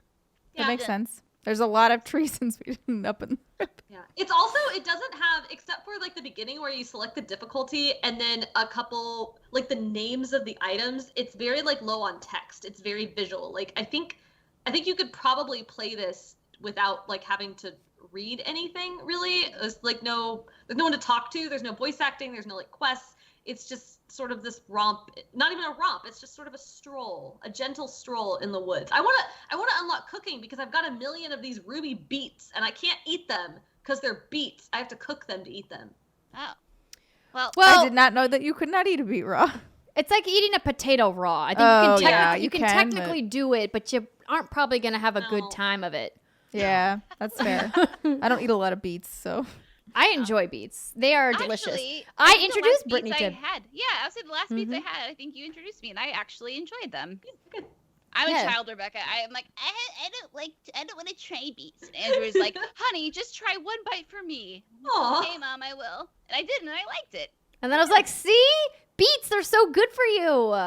Beets are good. Yeah, they're pretty good. They are. They're so versatile. And it's okay if you don't like them. But I am going to champion beets because they're great. I do want to mention that if you guys are like, hey, this game sounds familiar. Where did I hear about this before? They showed it off during the PC gaming show earlier this year, which is like I was trying to place where I had seen this game. And so it's actually been live on the Epic Games Store in early access for a couple of months now. So if you guys want to check it out, you can head over there. And I guess, like, how much is it to get into early access? Do you remember? I don't, because I got it from Epic. Yeah. Well, there we go. Well, thanks, Epic, for sending the code over. We will take a look. I would guess it's probably somewhere between $10 and $20 would be my guess. Yeah.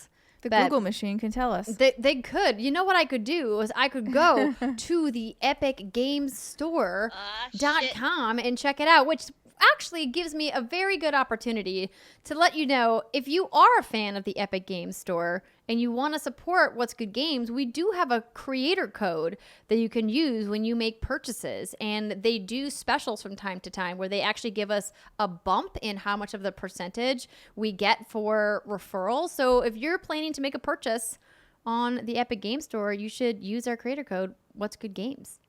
And that would help support what we do here at the show. But for now, I'm looking up Among Trees on the store, and it is indeed $19.99. There you go. Yeah. Cool. And you also have been playing Paper Mario. Brittany talked about the Origami King on the episode last week. Have you been enjoying your time with it? I finished it. Did you finish it? No, I got so turned off by the combat that I stopped. Yes, I know. Here's the thing: is I loved. Maybe like 5 hours or so. I loved everything about it. I loved the writing, the charm, the humor. It was so cute, but I hated the combat, so I stopped. So did you get to World 2? I don't even remember.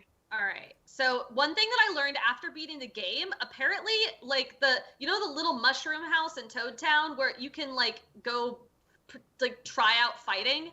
Apparently, there's a whole bunch of accessibility options, like in that house or behind that house, that basically trivialize combat if you hate it. Oh my God! I didn't find that out until I beat the game. Nintendo, why would you hide that in a mushroom house? Exactly. That is a weird thing. Why? Yeah, you would think that they would at least give you a game prompt of, hey, if you want to customize your combat experience, go see Toad over here or whatever. Yeah, like walk walk in and he's like, here, I can teach you how to hit stuff with a hammer. And I'm like, I've been doing that for 3 hours now. I don't need this. And I left and I never came back. Huh. Dang. Yeah. Well, maybe I'll go back knowing that that's the case. Because you can also give money to the toads and they'll do all the little switcheroonies for you, right? Yeah. I think Okay. one of the options, so you have to like look this up because I never did this. I beat the game, but I think one of the options is basically to turn on a button that basically just does the route for you like every single time automatically. Thanks. And there's another one that will automatically extend the timer for you every time it gets low. You still pay the coins, but it just does it without you having to hit the button. That's something that should be available from the get-go. Nintendo, Yes. have enough self-awareness to know that this weird combat mechanic of yours is not for everyone, and it's so off the beaten path that maybe don't put that in your game, or if you're gonna put it in there, give us the option to get rid of it, make it go far away. We don't like what you've done. Undo it. I loved it. I won't spoil it for Britt, but I loved it a lot. The writing that you have liked so far, it only gets better. That game hits kind of its stride in World 2. It starts pulling out just these big ridiculous set pieces where like I'm sitting on my couch and like watching this like sequence happen and I just like want to applaud at the end of it because they just did like some big show-stopping ridiculous thing and I'm like, yeah, you did the thing. And like it gets weirdly surprisingly emotional and I don't want to mess this up in case you decide to go back to it, but there's like a point at the beginning of World 3 where something happens and it comes out of nowhere and it like breaks your heart in two. Oh. And I did not see that coming and I don't even know, and the ending is really emotional and it's just pretty, and I feel like the combat gets better as it goes on. I feel like they give you more reasons to engage with it, so I guess if you hate it, maybe that won't be so good. But I one of the criticisms that I saw of it kind of going in is that this whole coin battle system or whatever doesn't give you enough reasons to engage with the combat. Like you may as well just skip every battle. And I thought that was true for like the first third of the game or so. But once I got deeper into it, I started needing coins for things and it actually mattered. And so I started like realizing, I need to actually engage with these systems. And I love the original Paper Mario games. I love the idea of them. I've played a little bit of Thousand Year Door, but not very much at all. And then I've also played the Mario and Luigi games. And I love the Mario and Luigi games, like the very traditional RPG stuff. And Alpha Dream shut down, I think like last year or something. So we're not getting those anymore unless Nintendo gives it to someone else. It's clear we're not getting more traditional Paper Marios anymore. So I'm bummed out on behalf of the people who missed that. Like, I think that the Mario and Luigi and Paper Mario games, the traditional RPGs were really good, and it's sad that we're not really going to get anything like that again. But I also think the idea of approaching an RPG and saying, hey, turn-based combat, kind of grindy, other people are doing it, we don't need to do that. What else can we do with the idea of combat in a video game? And instead of making it like a fight of some kind, turning it into a puzzle, and a very specific kind of puzzle, and then iterating on that puzzle continuously over I don't even know, like 40 hours? That was a long game. Oh, wow. 30, it might be 30. I might be exaggerating. It felt really good. It felt like a good length to me. So yeah, I liked the combat. The writing is great. It's absolutely hilarious. It's like emotional in places I didn't expect it to be. I think it's deeply underrated, and I think Nintendo kind of undersold it, honestly. They just sort of threw it out there, and they're like, here you go, Paper Mario. Now, is this the game they announced randomly via Twitter post? Yes. Yeah. That's right. Mm-hmm. Okay. They did it such a disservice, especially because like Nintendo is so. I don't think they should. I mean, I don't think people should like spoil the end of their game in their trailers, obviously, but they showed so little of it, and they really. I don't know. There's a lot there, and I wish it had gotten sort of a better shot. I'm happy to hear though about that Toad House in World 2 because that actually makes me excited to go back because The Toad House is at the beginning of the game. Yeah, it's exactly. It's the battle. It's in Toad Town. It's like the battle training center or whatever. I don't know. There's like articles about it. So somebody like posted a Kotaku article about it like 3 weeks after the game came out. I'm like, where was this 3 weeks? Because nobody found it. Nobody had any idea. Oh, that's so good to know because I loved playing it. It was so charming. And I also had the same complaint that you mentioned where I don't want to fight. I'm like, I don't care about freaking coins because the stuff's gonna, and I didn't like the breakable items and I missed the XP gain, but it's been good to hear you talk about it in that sense because now I know there might be hope for me after all because it was so funny. I laughed so much just in the short time that I did play it. It gets better. Hilarious. It gets even funnier. There's so many dumb puns in the game. Oh my gosh. I love that. Oh, good to know.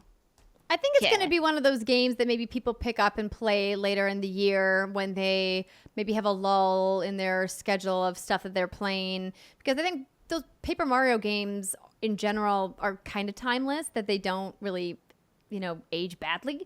And so you could probably go back and play it whenever, and maybe look for it like on a sale around the holidays or something if people missed it and want to check it out. But I loved Thousand Year Door and was excited for this, but then I was watching John play it, and the 3D aspects of it and so much more of, how they kind of adapted the formula. I was like, I was with Britt that I was like, I don't know if this is kind of turning my crank the way I was hoping it to, but it's good to hear that you really enjoyed it. So I will put it back on my to-do list on my Switch when I can somehow manage to put Animal Crossing down, which we're going to talk about in the next segment. No, don't worry, everybody. I'm not going to talk about my antics in Animal Crossing, but I do want to give a thank you and shout out to everybody who came by my birthday stream and brought gifts during my Animal Crossing yard sale.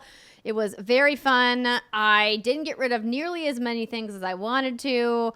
Maybe you guys just have such extensive libraries of items, you just didn't need any of it. So I just sold it all to Timmy and Tommy. So, but thank you again to everybody who did come by. So for games that I have been playing, the Solstice of Heroes started in Destiny 2 this week. And I'm not going to say too much about it because it's really not that different than what they've done in previous Solstice years. They've optimized a couple quality of life things.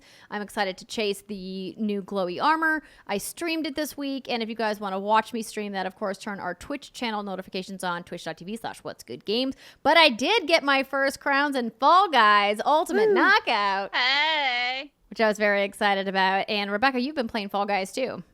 Yes, very briefly, kind of wedged in between the end of Paper Mario and the beginning of Among Trees. I've only played like an hour. I am nowhere near the crown. It's the great equalizer, though. I feel like that game, it doesn't matter if you're good or not. I mean, there's a couple of strats that you can employ, of course, but so much of it is just raw chance. And I kind of like that because it makes it feel that it's competitive, but also not. And so you don't feel as bad when you lose because you're like, well, it wasn't my fault that my team didn't get all the eggs in the basket and my team lost, right? Yeah. Yes. It's great. It's a game. There are several mini games that I loathe. I hate the egg one. I hate the tail pulling. I hate the slime. Oh, the tail pulling. The no-no zone. But yes. But I love hating them. Like I get frustrated. It's like, no, I got to do it again. I got to win. It feels good. Yeah, Slime Climb was my nemesis, but I finally Did you figure it out? I conquered Slime Climb, but that's one of the mini games that is incredibly difficult to control if you're in the back of the pack at the beginning of the race. So as for people who are like, what the heck are you guys even talking about? If you've missed the phenomenon that is the battle royale, that is Fall Guys Ultimate Knockout, there are 60 little bean characters that look like minions, but they have two little beady eyes. And you can customize them in a variety of ways. And you essentially are competing in a gauntlet of mini games to be the fall guy that makes it to the crown. And they're called Fall Guys because you fall down a lot. It's one of the primary mechanics in the game that you just fall over. And essentially the goal is to just not fall down, but you do. You're going to fall. You're going to fall a lot. There's an achievement that I got for falling, I think, 100 times in a single level. Oh, wow. Which was wild to even me. I was like, I swear I didn't fall that many times, but apparently I did. Or maybe it's 10 times? No. 10 seems more reasonable. It seemed like more than 10 times, though. But I'll have to double check what the achievements are. Or you can, look up the trophy list. But it's super fun, and it's a great game to pick up. It's an all-ages game. It's super colorful.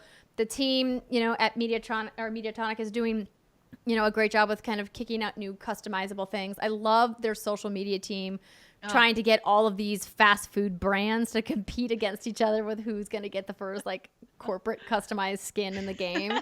And some people come in and are like, I don't want corporate skins. And then a friend of mine named Kate was like, I would pay good money to run as a hot Cheeto. And I was like, yes. Yeah. Yes. Hot Cheeto, chicken nuggies. I feel like there's so many things you could be. I think Koch tweeted this. So like, this is the one game. Oh, is that where, Khalif Adams that you're referring to? Yes, it is. Yeah. I think it was him. Yeah. If not, sorry. But he's like, this is where the corporate sponsorship should be. Like, it would be ridiculous and stupid and fun. And this actually works really well with this game. Yes. And I totally agree. Because I saw the mock-ups of Colonel Sanders and I thought it was brilliant. I also am like, yeah, go ahead. Get your corporate money. Just fucking let's yeah. go.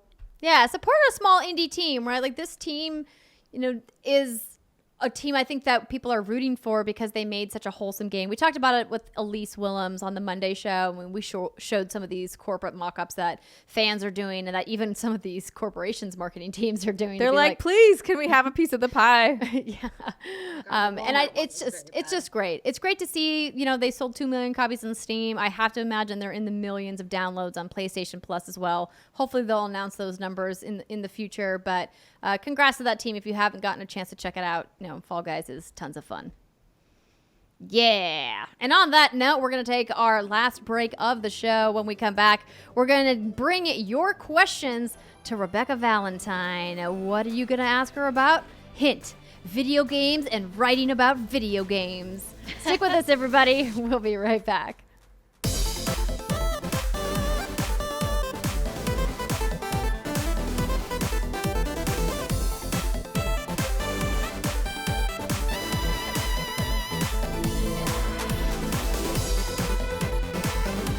What's good, everybody? Welcome back. It's the final segment of the What's Good Games podcast. And today we're talking with our special guest from GamesIndustry.biz, Rebekah Valentine, and taking your questions.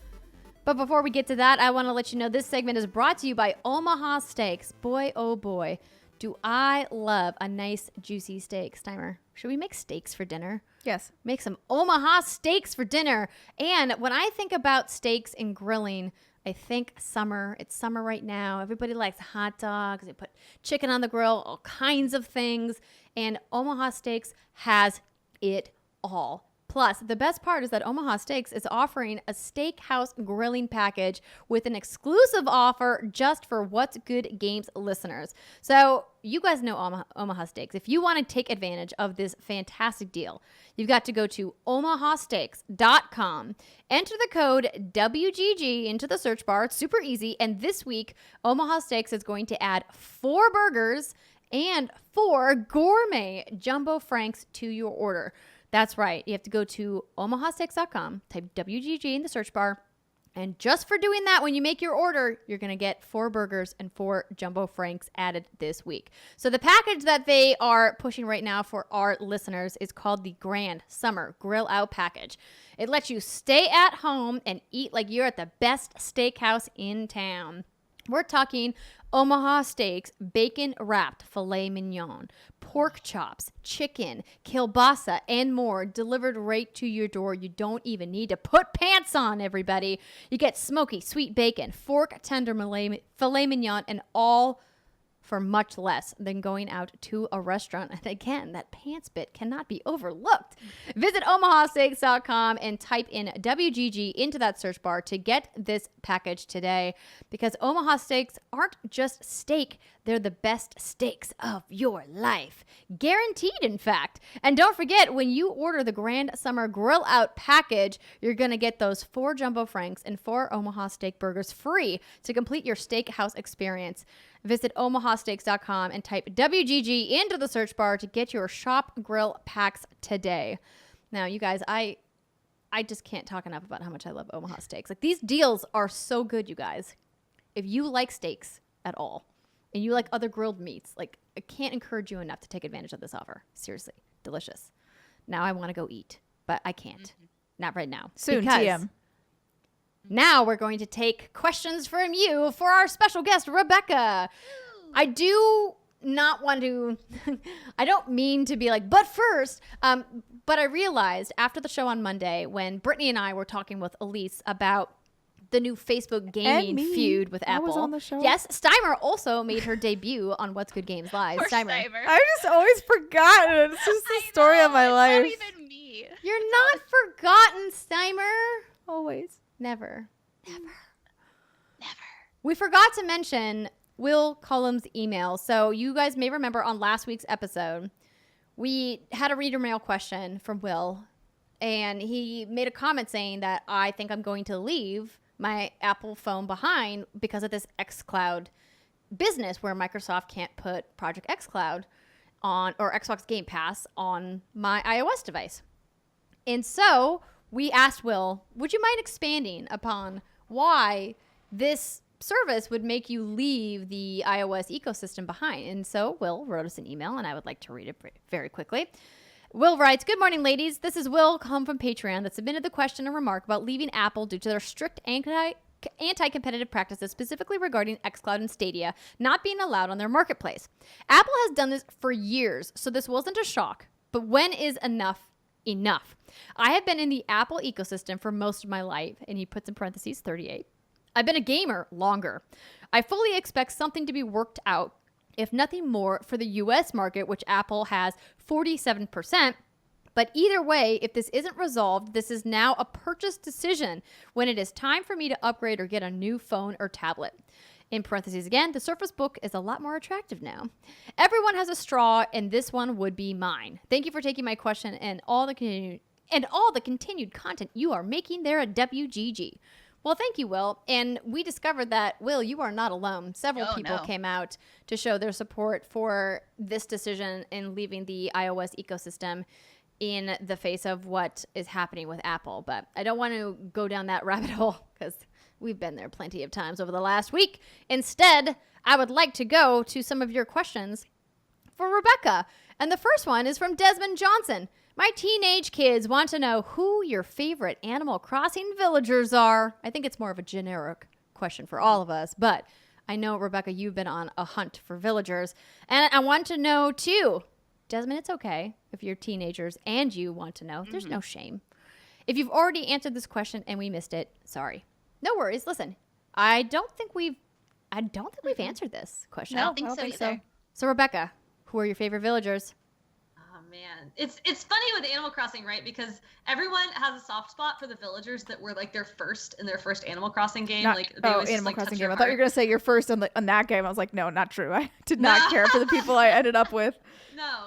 I mean, I started on Wild World on the DS, and I very specifically remember an extremely angry penguin named, I think his name was Hopper, who I love, and he's just like furious all the time, and his like little feathers are like crazy, and he's so cute. And then this really sweet little goat named Nan, and those were like two of my first. I don't remember who my third one was, but those two like have always had a special place in my heart, and I haven't seen them yet in New Horizons. Oh no, Nan was on my island for a while, but then she said that she wanted to leave and go adventure, and I said, Nan, I'm not going to hold you back. You go live your best life. Oh. From you. Oh my gosh! I didn't know. You missed it. I didn't know you wanted Nan, Rebekah. I would have invited you over. I try really hard not to like be aggressive about trying to find specific villagers, because I also think that some of the joy of Animal Crossing is meeting new ones, and I really enjoy that. Like I've met a bunch of new villagers this time that I just like love so much. I met Muffy, who's this super goth sheep, and she's like so cute and like adorable and like just she's just great. And I've got like all these other ones on my island, but I did get, so I have all these Nook Miles tickets, and I have all these Nook Miles points and nothing to do with them now because I put like 400 hours in this game and I don't need anything anymore. But I had a villager leave recently, and I had Zucker leave actually. I know a lot of people like Zucker, but he wasn't all that exciting for me, even though he was cute. And so I had to fill that spot, and I went out, looking for villagers on these Nook Miles islands, and I have like a list of like 20 or so villagers that I'd be like, okay, if I see this one, like that'll be it. I'll just take them. And I found on like my 7th or 8th try, I found one of my most desired villagers from like the last like 3 games, Meringue, the like dessert rhino. She is this little pink rhinoceros. She wears like a little cafe apron. Her house is like decorated like a big. She is adorable. We just looked her up. Googled her and I'm in love. This little rhino horn is like strawberry. She's a strawberry shortcake rhino. What's not to love? Oh my goodness. And so she's mine now. She lives on my island, and she is just like absolute perfection. I love her so much. She's never gonna leave. The problem is Not gonna let her. well, I also haven't logged into Animal Crossing in a very long time. But I feel like even if I went and found somebody cooler, nobody wants to leave my shithole island, and I like want them to so badly. Well, I think that there's a certain amount of days that you have to wait between villagers leaving, but you have to be logging in X amount of days. It's not like real world days; it's in-game days, right? Like when you're active on your island. And I have to look. Because they walk around like with a thinking expression. You have to talk to them, and then they'll like maybe tell you they're gonna leave. I have this awful like I don't know. He's like a winter gorilla of some kind named Hans. Oh, I've seen Hans on other people's islands before. He's so pretentious. I hate him. But every single time I have any encounter with him, he never wants to leave. He's just like, I'm so glad that I moved here to become best friends with you. And I'm like, I don't like you. Yeah, he's like an abominable snowman almost. He does look. He looks very much like the Abominable Snowman. So I can invite yes. Dan. Yeah, I absolutely understand like this dislike of characters. That's how I felt when Boris moved to my island. He's a kind of a grumpy pig that has like a super deep voice and is always like, and I'm like, Boris, why are you always just in a bad mood? And so I just kind of avoided him for a while, but then he wrote me a message that was like, hey, kiddo, I'm sorry that I'm kind of a grump sometimes, but know that I'm always rooting for you and I hope we can be friends. And I was like, Boris, no, I'm sorry I ignored you. I still run away from almost all of my villagers. They come try to talk to me and I run away from them. Yeah. I had that really scary Five Nights at Freddy's Rebecca's face. That's She was why like, nobody's moving away, because you have to talk to them to get them to move. but I want them to feel isolated and alone and feel the hatred stemming from me so that they want to leave. Spirit of Animal Crossing. Oh my goodness. I mean, I want cuter villagers. Sorry. Like, the people that I really liked are all people that Goldfarb got on his island. So, Andrew Goldfarb, Andrew Goldfarb. of Sucker Punch. yes, he had this really cute wolf guy named Fang. And he like would just sit around and read, and I was like, I would just be my friend. Well, I mean, there's a lot of villagers that you can get from the amiibo cards now, which is good. You can also go hunting for them. You can get some villagers on websites, and there's a lot of different ways to get them. But Brittany, you were about to say something. Oh no, the only one I had that I didn't like was that creepy Five Nights at Freddy's bear. It looked like that. Yeah. It What was is that ter- bear's name? I don't remember her name, but what was so creepy about it is I would only play at night because that's what I did before bed, and she'd always be walking on top of the top of the screen where it looks kind of rounded. So all I could see was this creepy ass silhouette of this possessed looking bear like lurking around my island, and I said nope. Like I literally stopped playing when it gave me flashbacks to Five Nights at Freddy's, and I was like, I can't do this, and I can't play it. And whenever I saw her, I would run the opposite direction, kind of like Steimer. But she still, I think, exists. I don't know. I haven't logged in months, so I don't know. Hopefully she's gone. They don't leave without you saying Yeah, goodbye. they can't. Yeah, they can't just leave the island without you. They're trapped there forever. She's still there. Oh God, ugh. Makes me Yes. clench just thinking about it. She's still lurking. She's Yeah, still watching you. My Yeah. very first villager, since this was my very first Animal Crossing, was Agnes the pig, and she's super sweet. So she's a big sister type in the game. It also took me about 200 hours of playing to discover that there are types of villagers. Didn't understand that, but it makes sense. But she's great, and I really love her. And my other OG coach actually just asked to leave yesterday, and I said, Coach, normally I didn't want you to go, but he did admit that his house was getting just too messy, and he's like, it's easier if I just go. It's easier if I just pick up everything and move instead of trying to clean my house. I was like, Coach, your house is a hot mess. Because at the very beginning of the game, I didn't know that there were like specific types of gifts that you should give your villagers, and so I was just giving them just like random things. And so he's got like a hose reel and a weird inflatable sofa and like a praying mantis all like inside of his house, and I'm like, yeah, you should probably turned go. him into a junk lady. I didn't mean to. I didn't know any better. He's like, now that my house belongs on hoarders, I must leave. Pretty much. He's like, you've shamed me. Mantis in my house. Yeah, Huge yeah. mood to just be like, you know what? I don't really feel like cleaning, so I'm just gonna move. Yeah. So I don't Yeah. have to clean. I mean, he represents some of us. I mean, I feel you, Coach. I get it. But I did get Raymond. He was like my 4th or 5th villager, and this was way before I discovered like all of like the deep online communities of Animal Crossing, and realizing that apparently he was worth like lots and lots of bells. And people were like, oh my God, you have Raymond? And I was like, yeah, he's a cool cat. Why? And they're like, he's impossible to get. And I was like, I don't know. He just showed up one day. The cat just showed up, as they do. Yeah. But he's fun. But yeah, there's a lot of really cool characters. I'm excited to meet more. I really love looking at the way that they design and customize their houses and all of the different ways they put furniture together. I do wish they would allow you to catalog all the furniture of the villagers that move in. I kind of feel it's a little egregious that they move in, they're living on your island rent-free. They can't even be bothered to donate to the bridges and the inclines that I'm building all the time. And they won't even let me catalog their furniture. Like, what the hell?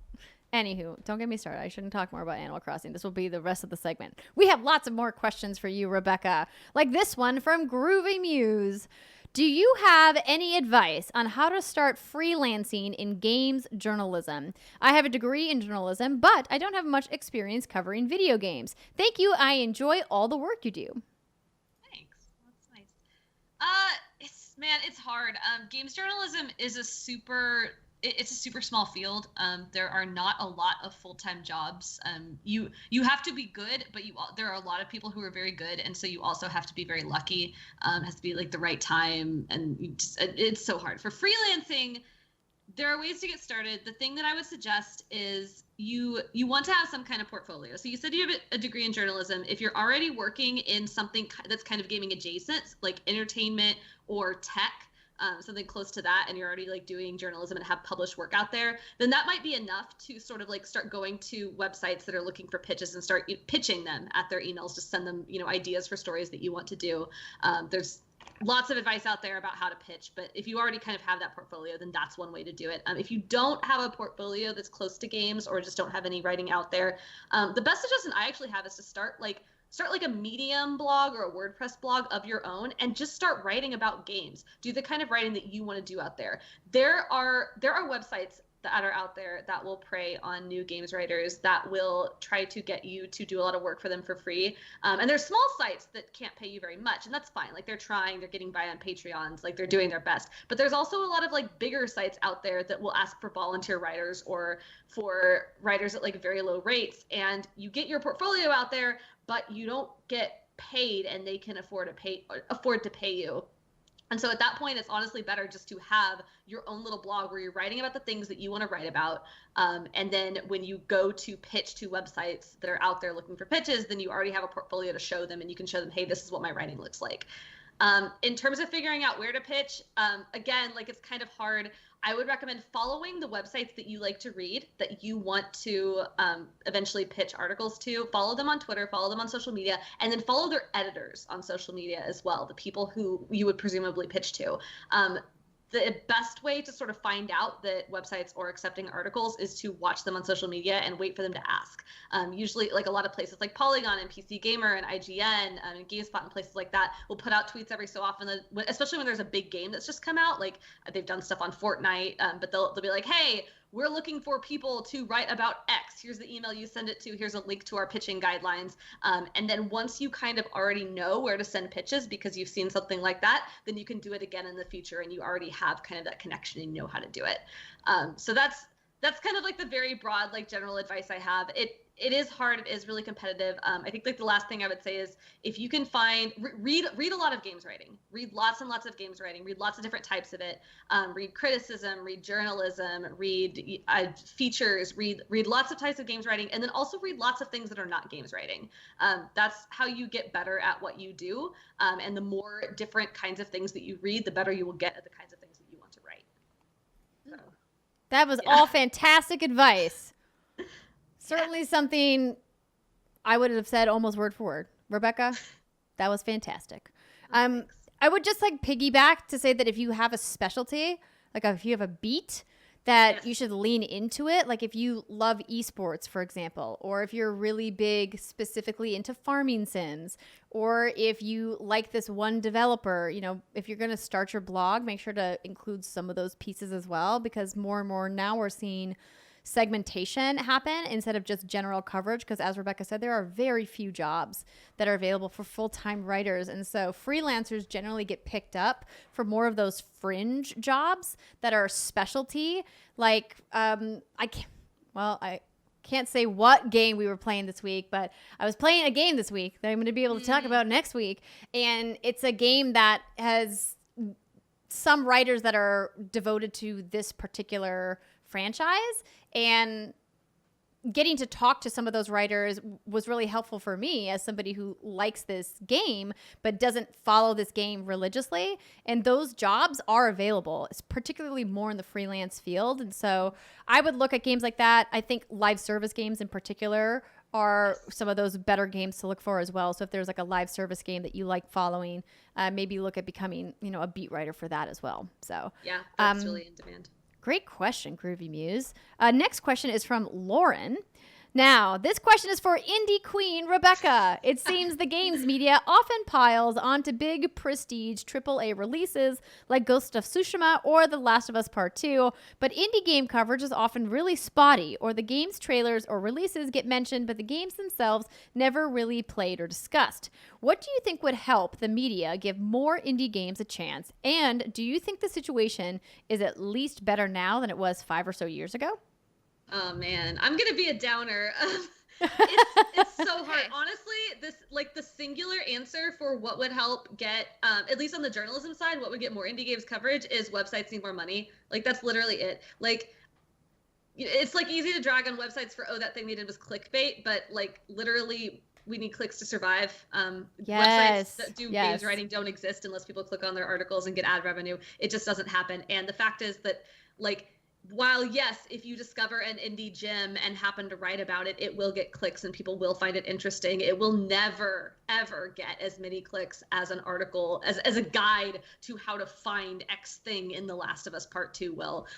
That is just the reality of it. And this is a whole big topic I just rant about all day, but the state of media in general and the state of games journalism specifically is such that there is just no money in it, and budgets are getting cut all over the place. COVID is not helping, and so when you have not a whole lot of writers and not a whole lot of time and not a whole lot of money to pay those writers, then you end up basically only honing in on the coverage that you have the time and energy to do, and that's going to be the coverage that's going to keep your site alive. Now, there's a lot of good sites that are trying to do as much indie coverage as possible. Like Andrea actually mentioned in the last thing, there are some indie games that are sort of coming up, like Stardew Valley is a big one. Fall Guys, I suspect, is going to be one that are going to sort of attract people to write on those beats for longer periods of time, and that's really good. But there's a lot of games out there that just never get discovered in that way, and I don't think it's better than it was 5 or so years ago because there's just less money in journalism and it's harder. But I do think that the rise of streamers and video people and just content creation in general is getting better and is helping indies. And I want to advocate for written journalism because I want us to be able to do more of that, and we should, and that's super good and important. But I think that getting an indie game discovered is easier if you can connect with streamers now than it is, because there's more value. I'm not a streamer personally, but my understanding is that there's more value for streamers in finding games that not necessarily other people are talking about, because they can kind of find sort of a corner to fit into. And so there's an opportunity there, I guess. I mean, that's again a whole big broad thing, but I'm glad you brought that up. And I think the thing when it comes to streamers and why indies are becoming a bigger thing is because you have these streamers who are streaming full time, right? We're talking 6 days a week, usually, sometimes 5, but usually anywhere from 6 to 8 hours at a clip or more. That's a lot of content to fill. And if you're not, playing games that take hours and hours and hours, like a Dota 2, for example, you're going to need games. You're going to run out of stuff to play. You can't just keep going back into your backlog. Your audience that keeps coming back wants to see new stuff. Now, they do need to chase the trends for what's big on Twitch or what's big on YouTube gaming, Facebook gaming, whatever platform they're on. But sometimes they're I want to try something new. And that's where indies can really fill that gap to say hey, it's a random Tuesday afternoon. I want to play something before my raid crew gets on later. Why don't I just pop into this indie game for an hour or two? And I think discoverability in that sense is really great. But I couldn't agree with you more that while I want to say it's better than it was 5 years ago, it is absolutely worse. And part of that is not only that games journalism is becoming increasingly defunded, which I'm glad you called attention to, but also there are way more indie games coming out than there ever have been before because the publishing tools are so much more accessible, and it's impossible, literally impossible to keep up. When What's Good Games goes to a show like PAX, for example, we get added to a press list and then we just get flooded with emails for games that are coming out that we've never heard of from teams that we don't know.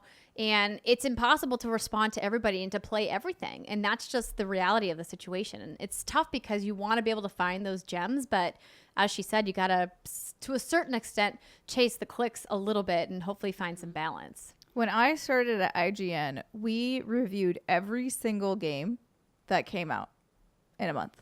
Yikes. Oh my god. It didn't matter how big or small. We reviewed everything. Obviously, this was a very long time ago. But so yeah, that was just to the point of it has changed a lot, and obviously they do not do that anymore because both to your point and to Rebekah's point, there's less funding for it, and so you need to maximize the amount of work you're doing for the clicks. And then there's just too many of them now. Like you would need such a big staff in order to make that happen. It'd just be impossible.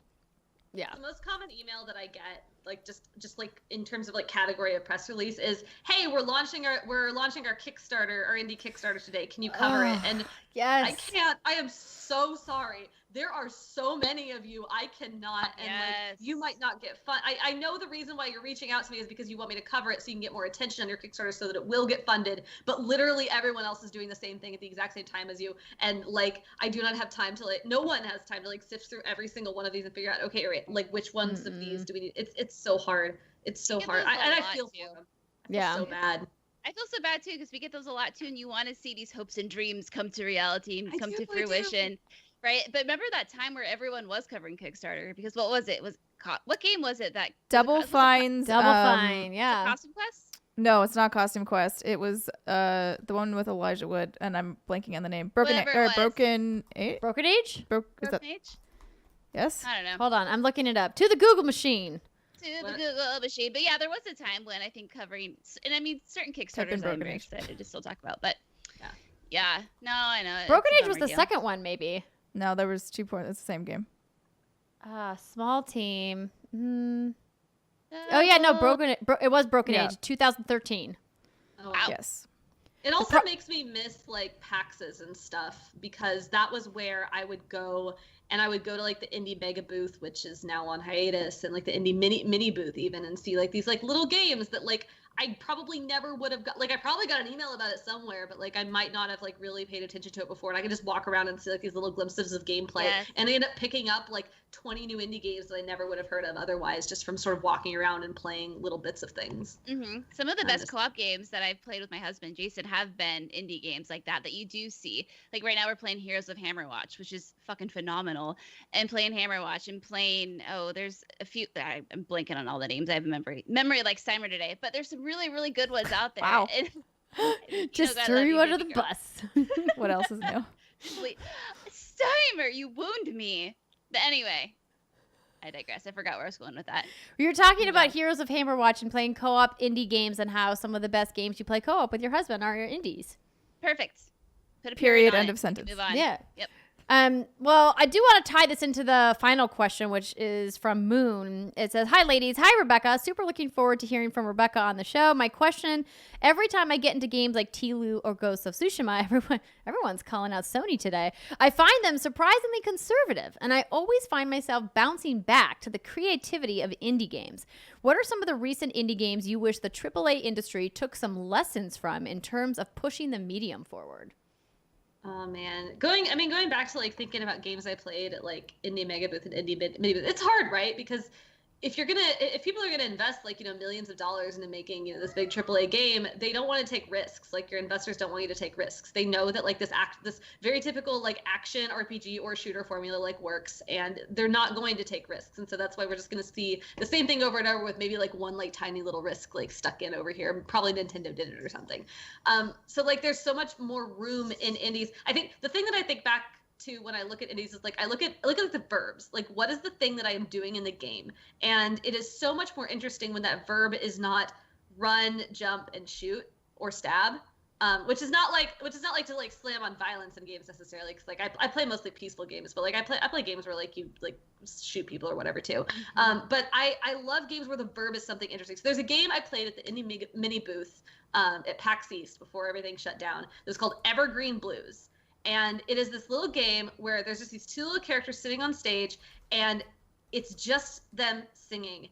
And I have no idea. There's like there's like this whole thing about how they like did the music, but you basically just choose the lyrics that they sing as they go with like the keys on the keyboard, and you like basically bring them into a duet together. And that's the game. It's just these two characters singing, and you can make their song sad or hopeful or whatever, but that's the game. And it's like I think there's like 5 or 6 songs in the whole game. It's not very much, it's not very long, but I think it's free too. But it's like incredible. It's just like, why, who would thought of this? Like, why, this is not something I ever would have thought would be a game, just making these two little characters sing to each other and sing about love and loss and all these things. And it's so lovely. And like I don't know, I wish wish we were doing more weird verbs. I wish like Eastshade was my game of the year last year, and the verb in that game is paint. You just paint landscapes. That's what you do, and it's like great, and it feels so good. And I don't know. I want more games with weirder verbs, with things to do that are not like the 4 or 5 conventional things that we do in every single other video game. And I think that's like where I look at indie games and try to figure out, okay, like what here is the thing that I really want to pay attention to. What can I do in this world that I can't do in like any other video game world? That's really cool. It reminds me of a game I played at the Control-Alt-Delete booth at GDC, which is always one of my favorite booths at GDC, which is literally impossible to do virtually because it focuses on unconventional types of controllers. But there was a game called Butt Sniffing Pugs. I don't know if you ever played that. I remember playing that. And it literally had like a fuzzy stuffed pug butt, like by this like custom fight. It wasn't quite a fight stick, but it had buttons. But yeah, there was a point where you had to like put your face like into the stuffed animal butt, and it was so weird, but it was like so stupid and fun that I was like, how can you not walk away laughing from playing this game called Butt Sniffing Pugs? Oh my God. You know, so I appreciate the wacky and weird. It's tough though. I'm like, you know, the risk taking is the tough part, right? Mm-hmm. Yeah. You need to like balance. You need to be able to like get your game funded, right? Like you need money to make a game. And if it's too risky, then people who can give you money are going to be like, it's not going to make us any money.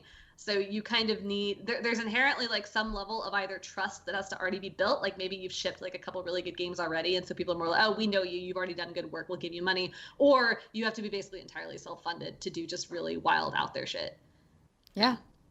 Well, hopefully more publishers will take more risks. That's why I do really appreciate what Epic has done. I know a lot of people harped on me back when Epic Game Store became a thing. Everyone was very mad at Epic, but you know what they're doing is supporting publishers, supporting developers, supporting indies. And if you're looking for some, you know, weird experiences, Epic Game Store. Rebekah, I want to ask you real quick about this little project I saw on your Twitter account called the Cozy Wood Kitchenette. You describe it as an upcoming comfy podcast that combines video game-inspired recipe cook-alongs and conversations with the people who make and love games, coming this fall. Yeah, that sounds incredible. So yeah, I mean, if you know anything I do on Twitter, you know that I somehow ended up in this weird hobby of cooking through video game inspired cookbooks. I've already cooked through the entire World of Warcraft cookbook. I did the Elder Scrolls last year. I'm actually doing the Mother's cookbook right now. I have it sitting right here. Girl, yes. My PDF printout of it. Yes. I only have 5 recipes left, and they're really hard. They're like, the last one is making like hand pulled cotton candy. It's ridiculous. Anyway. So I've done these. I have the Legends cookbook for Legend of Zelda over there waiting for me when I'm done. But I like have just stumbled into this world of video game food, and I love it so much. And I'm not good at coming up with recipes on my own. Like I'm not a creative chef, but I like food, I like video games, and I like talking to people about those two things. So I'm aiming for October. I don't know exactly if it's going to pan out because I have a lot of prep to do. But the plan is to do Cozy Wood Kitchenette. Probably going to release an episode every 2 weeks. And it's just going to be audio. It's not a video show. I'm not like showing you how to make it. But the idea is like kind of a almost Bob Rossian style like walkthrough of a recipe of some kind that has some association with a video game. So it might be something out of a cookbook. It might be just, I'm going to teach you how to make bread, and we're going to talk about bread making in this one video game where there's somebody making bread or something like that. And that's what it's going to be. It's going to be like really chill. I'm going to make it with you. We're going to take the whole time to make it. So I'm going to talk you through the ingredients and the recipe. But as I'm cooking, you know, there's times where like I'm going to be stirring or we're going to be waiting for something to heat up, and you don't just want to sit there in silence. So during those breaks, I'm going to talk with either developers on the games that are associated with the food that we're talking about, or people who are in the game's community who are really excited and passionate about that game, or people who are very skilled and knowledgeable about making that food, who can talk about, okay, here's this like food that has a correlation in the real world. What does that say about the game that we're talking about? So I've got some ideas. I've got some people that I want to pitch for guests early on, but the idea is just like 45 minutes to an hour every 2 weeks. You get a recipe, you get an association with a video game, and you get a chat with somebody who cares about that food or that game. So, yeah, that sounds amazing. When you are ready to do the Destiny cookbook, you give me a call. Let me know. I've got it. I'm planning to do some of the cocktails in that cookbook, but if you want to make some of those recipes, let me know. Shout out to Victoria Rosenthal. She's really good. Yeah, that You, cookbook is phenomenal. Like, Wrap up those mother recipes. Hello. Oh man, yeah, There. they're good. Here. They're so good. It's been really. I've learned a lot from this cookbook. Like it taught me how to make good burgers. I didn't know making good burgers was this easy. Apparently it is. But yeah, it's really good. Well, that's awesome. it's all about how you form those patties. You know, got to do them the right way. Stick some cheese in there. Yeah, cheese. Well, Rebekah, thank you so much for joining us on this episode of What's Good Games. It was a pleasure chatting with you, and thank you to everybody who sent in questions. If people want to follow you, if they want to follow what you're writing, where are the best places for people to do that? So you can find me on Twitter at Duck Valentine. You can find, if you want to hang around in October and listen to some food podcasts, you can follow that at Cozywood Kitchen. I think that's right, actually. I haven't had to plug that before, so now I'm suddenly worried that I got it wrong. Is that right? Does someone know? Cozy Wood Kitchen. Cozywood Kitchen. Yeah, that's what it is. And then you can find my work. I write about the business of video games at GamesIndustry.biz. All right. We will have all of those links for you, of course, in the show notes as per usual. And thank you so much again for joining us. We will be back next week on Monday with What's Good Games Live. We'll see you later, everybody. Bye.